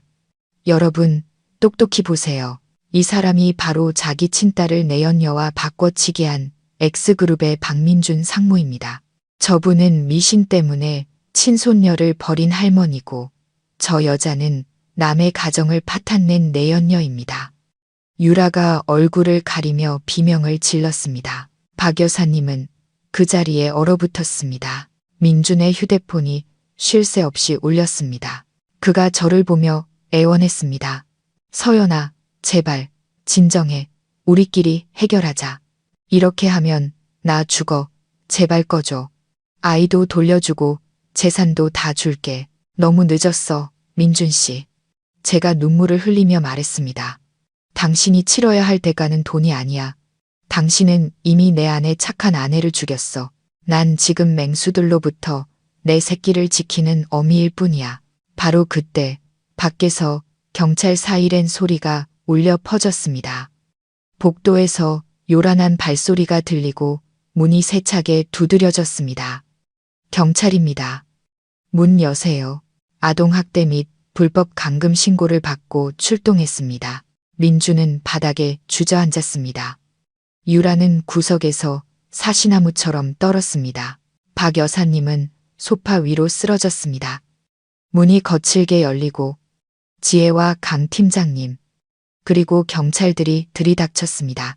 지혜를 보자 긴장이 풀리며 다리에 힘이 빠졌지만 저는 끝까지 아이를 놓지 않았습니다. 지혜가 달려와 저를 부축했습니다. 서연아, 잘했어. 이제 다 끝났어.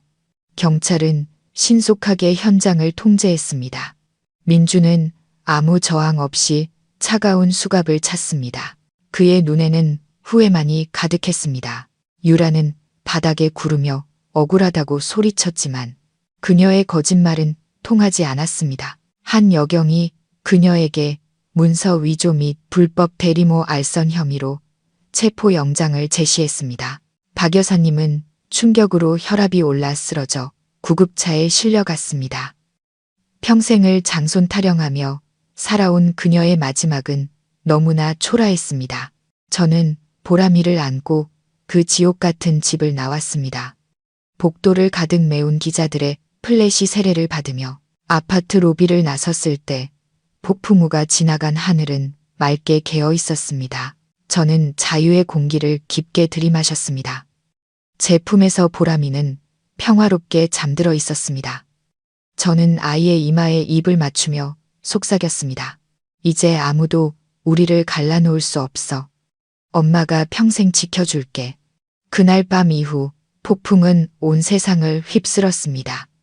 제 라이브 방송은 썩어빠진 재벌가의 민낯을 폭로하는 기폭제가 되었습니다. 하룻밤 사이에 박민준의 이름은 온갖 신문의 일면을 장식했습니다.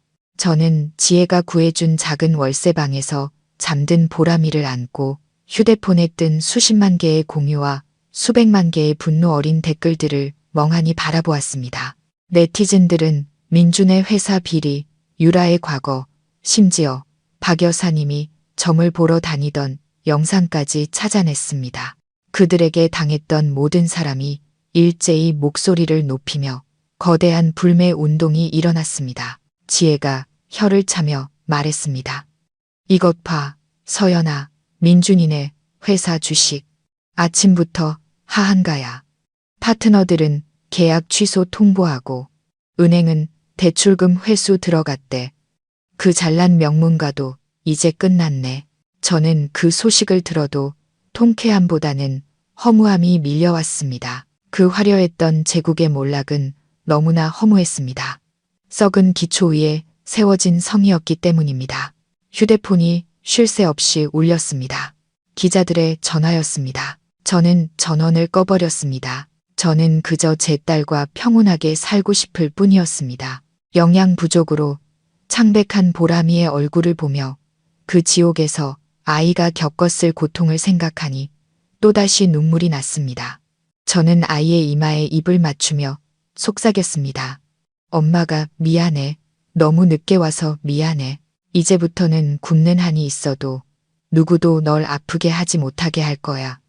밖에서는 비가 내렸습니다. 낡은 지붕을 두드리는 빗소리가 처량했지만 시댁의 그 숨 막히는 침묵보다는 훨씬 따뜻하게 느껴졌습니다. 이곳은 좁고 부족했지만 사람 사는 온기가 있었습니다. 민준과 박 여사님의 세계는 무너져 내리고 있었습니다. 그들이 체포된 직후 저택은 수사를 위해 압류되었습니다. 평소에 아첨하던 친척들은 모두 자취를 감췄습니다. 그것이 그들이 평생 돈만 도우며 살아온 대가였습니다. 그 후 며칠 동안 저는 경찰서를 오가며 진술을 하느라 정신이 없었습니다. 민준과 유라에 대한 소식은 변호사를 통해 전해 들었습니다. 그리고 그 내용은 저를 더욱 경악하게 했습니다. 강 팀장님이 말했습니다. 상상도 못하실 겁니다. 서연 씨. 취조실에 들어가자마자 그들의 악마 같은 동맹은 산산조각 났습니다. 박민주는 모든 죄를 내연녀와 어머니에게 떠넘겼습니다. 유라가 자신을 유혹했고 아이를 바꿔치기 한 것도 두 여자가 꾸민 짓이라고요. 심지어 서연 씨가 고소를 취하해주면 남은 재산을 다 주겠다며 합의를 시도하기까지 했습니다. 저는 쓴웃음을 지었습니다. 그는 마지막까지 비겁하고 이기적이었습니다. 유라 역시 만만치 않았습니다. 그녀는 민준이 자신에게 죄를 떠넘긴 것을 알자 복수심에 불타 그의 모든 비자금 내역과 불법 거래 증거들을 경찰에 넘겼습니다. 지혜가 말했습니다. 끼리끼리 만난 거지. 돈과 욕망으로 맺어진 관계의 끝이 다 그렇지 뭐. 죄 없는 아이들만 불쌍할 뿐이야. 결국 민준과 유라는 여러 죄목으로 기소되었습니다. 민준은 횡령과 탈세 혐의까지 추가되었습니다. 그들에게 내려질 형벌은 결코 가볍지 않을 것입니다. 저는 변호사 사무실 창밖으로 떨어지는 낙엽을 보았습니다. 한때 제 인생의 전부였던 남자는 이제 차가운 감방 안에서 자신의 죄를 줄이기 위해 내연녀와 싸우고 있었습니다. 어쩌면 감옥살이보다 더 큰 벌은 사회적으로 완전히 매장당하고 가장 사랑했던 사람들에게 배신당한 그들의 비참한 현실일지도 모릅니다. 저는 보람이의 작은 손을 쓰다듬었습니다. 적어도 이 폭풍이 지나간 후 우리 모녀의 하늘은 맑게 개기 시작했습니다. 박 여사님에 대한 소식은 어느 날 저녁에 들려왔습니다. 유일하게 양심이 남아있던 먼 친척 한 분이 전화를 걸어왔습니다.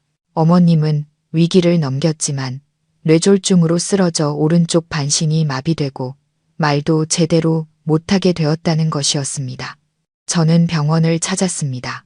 동정심 때문이 아니라 인과응보의 결과를 직접 확인하고 싶었습니다. 병원 복도 끝 유리창 너머로 보이는 박 여사님은 초라하게 침대에 누워 있었습니다. 항상 단정했던 머리는 희끗희끗해져 엉망이었고 얼굴은 일그러져 있었습니다. 주위에는 아무도 없었습니다. 그녀가 그토록 믿었던 점쟁이들도 아첨하던 친구들도 보이지 않았습니다. 갑자기 박 여사님이 눈을 떴습니다. 그녀의 혼탁한 눈이 저를 발견하고는 움직이는 왼손을 허공에 휘저으며 알아들을 수 없는 소리를 냈습니다. 장손, 준우야.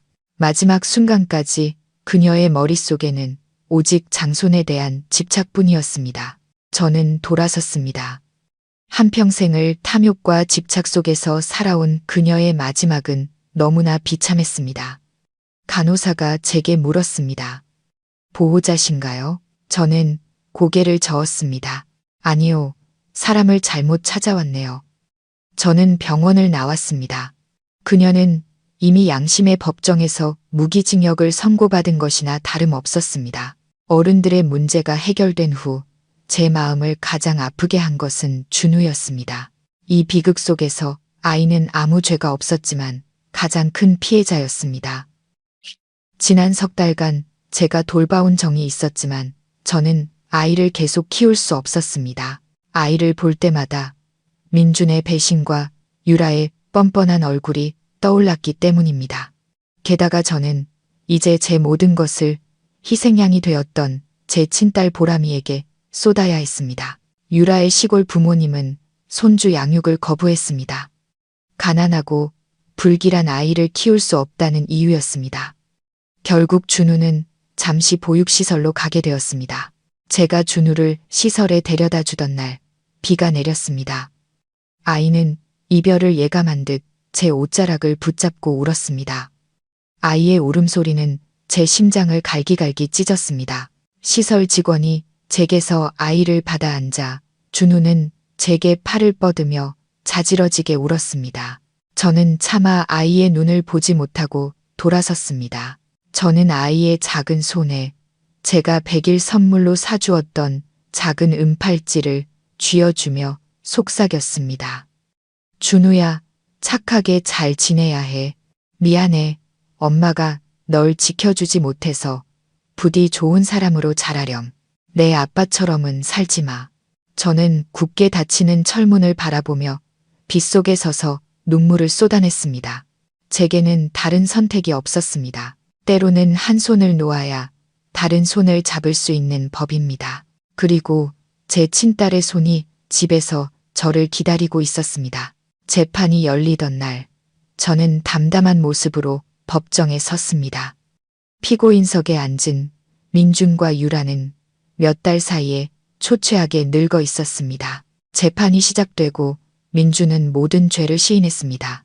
그의 목소리는 갈라져 있었습니다. 그의 입에서 나오는 모든 말들이 다시 제게 상처를 주었지만 이제는 고통보다는 연민이 느껴졌습니다. 자신의 탐욕과 미신 때문에 모든 것을 잃은 한심한 남자에 대한 제가 증인석에 섰을 때 법정은 숨소리 하나 들리지 않았습니다. 저는 떨리는 목소리로 말했습니다.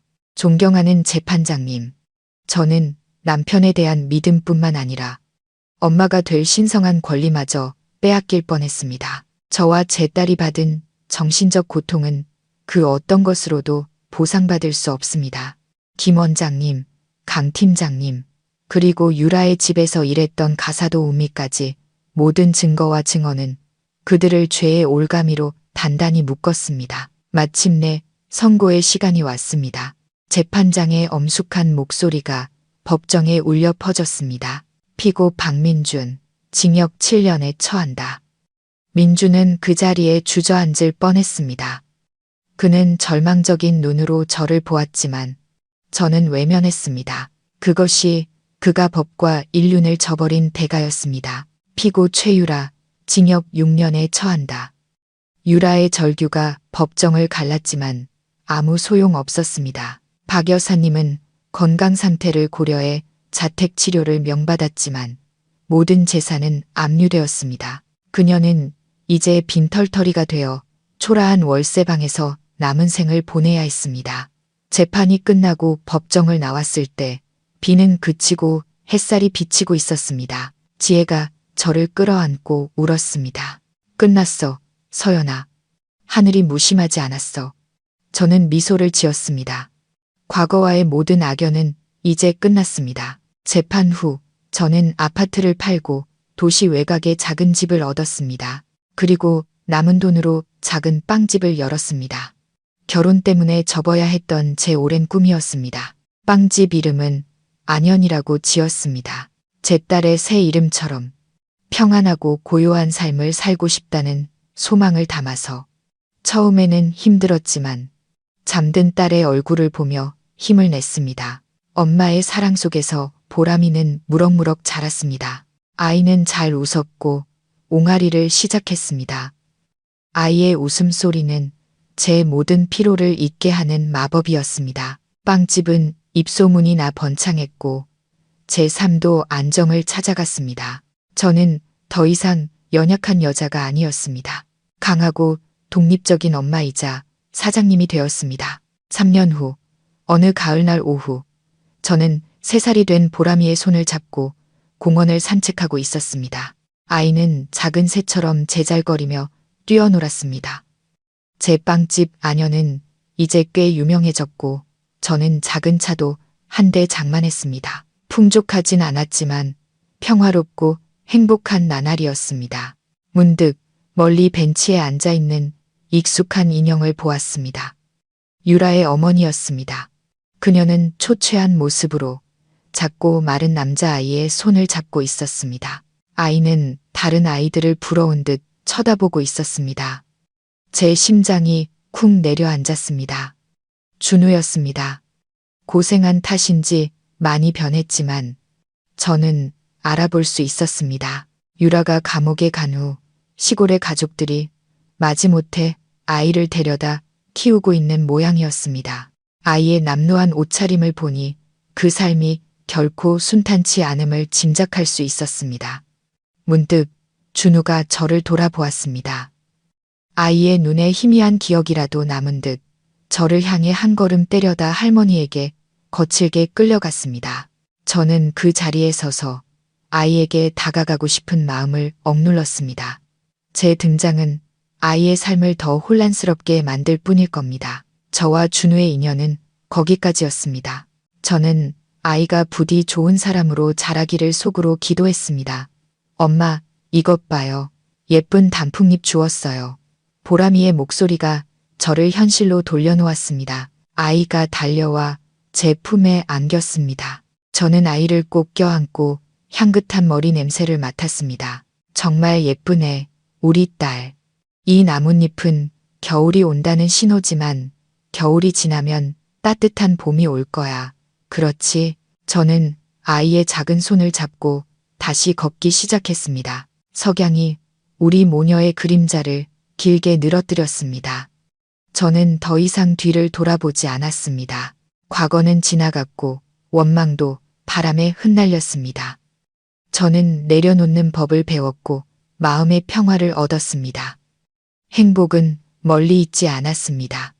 바로 지금 내 딸의 웃음 속에 내 마음의 평온 속에 있었습니다. 그리고 저는 그 행복을 두 손으로 굳게 잡고 있었습니다. 들어주셔서 감사합니다. 다음 이야기에서 다시 뵙겠습니다.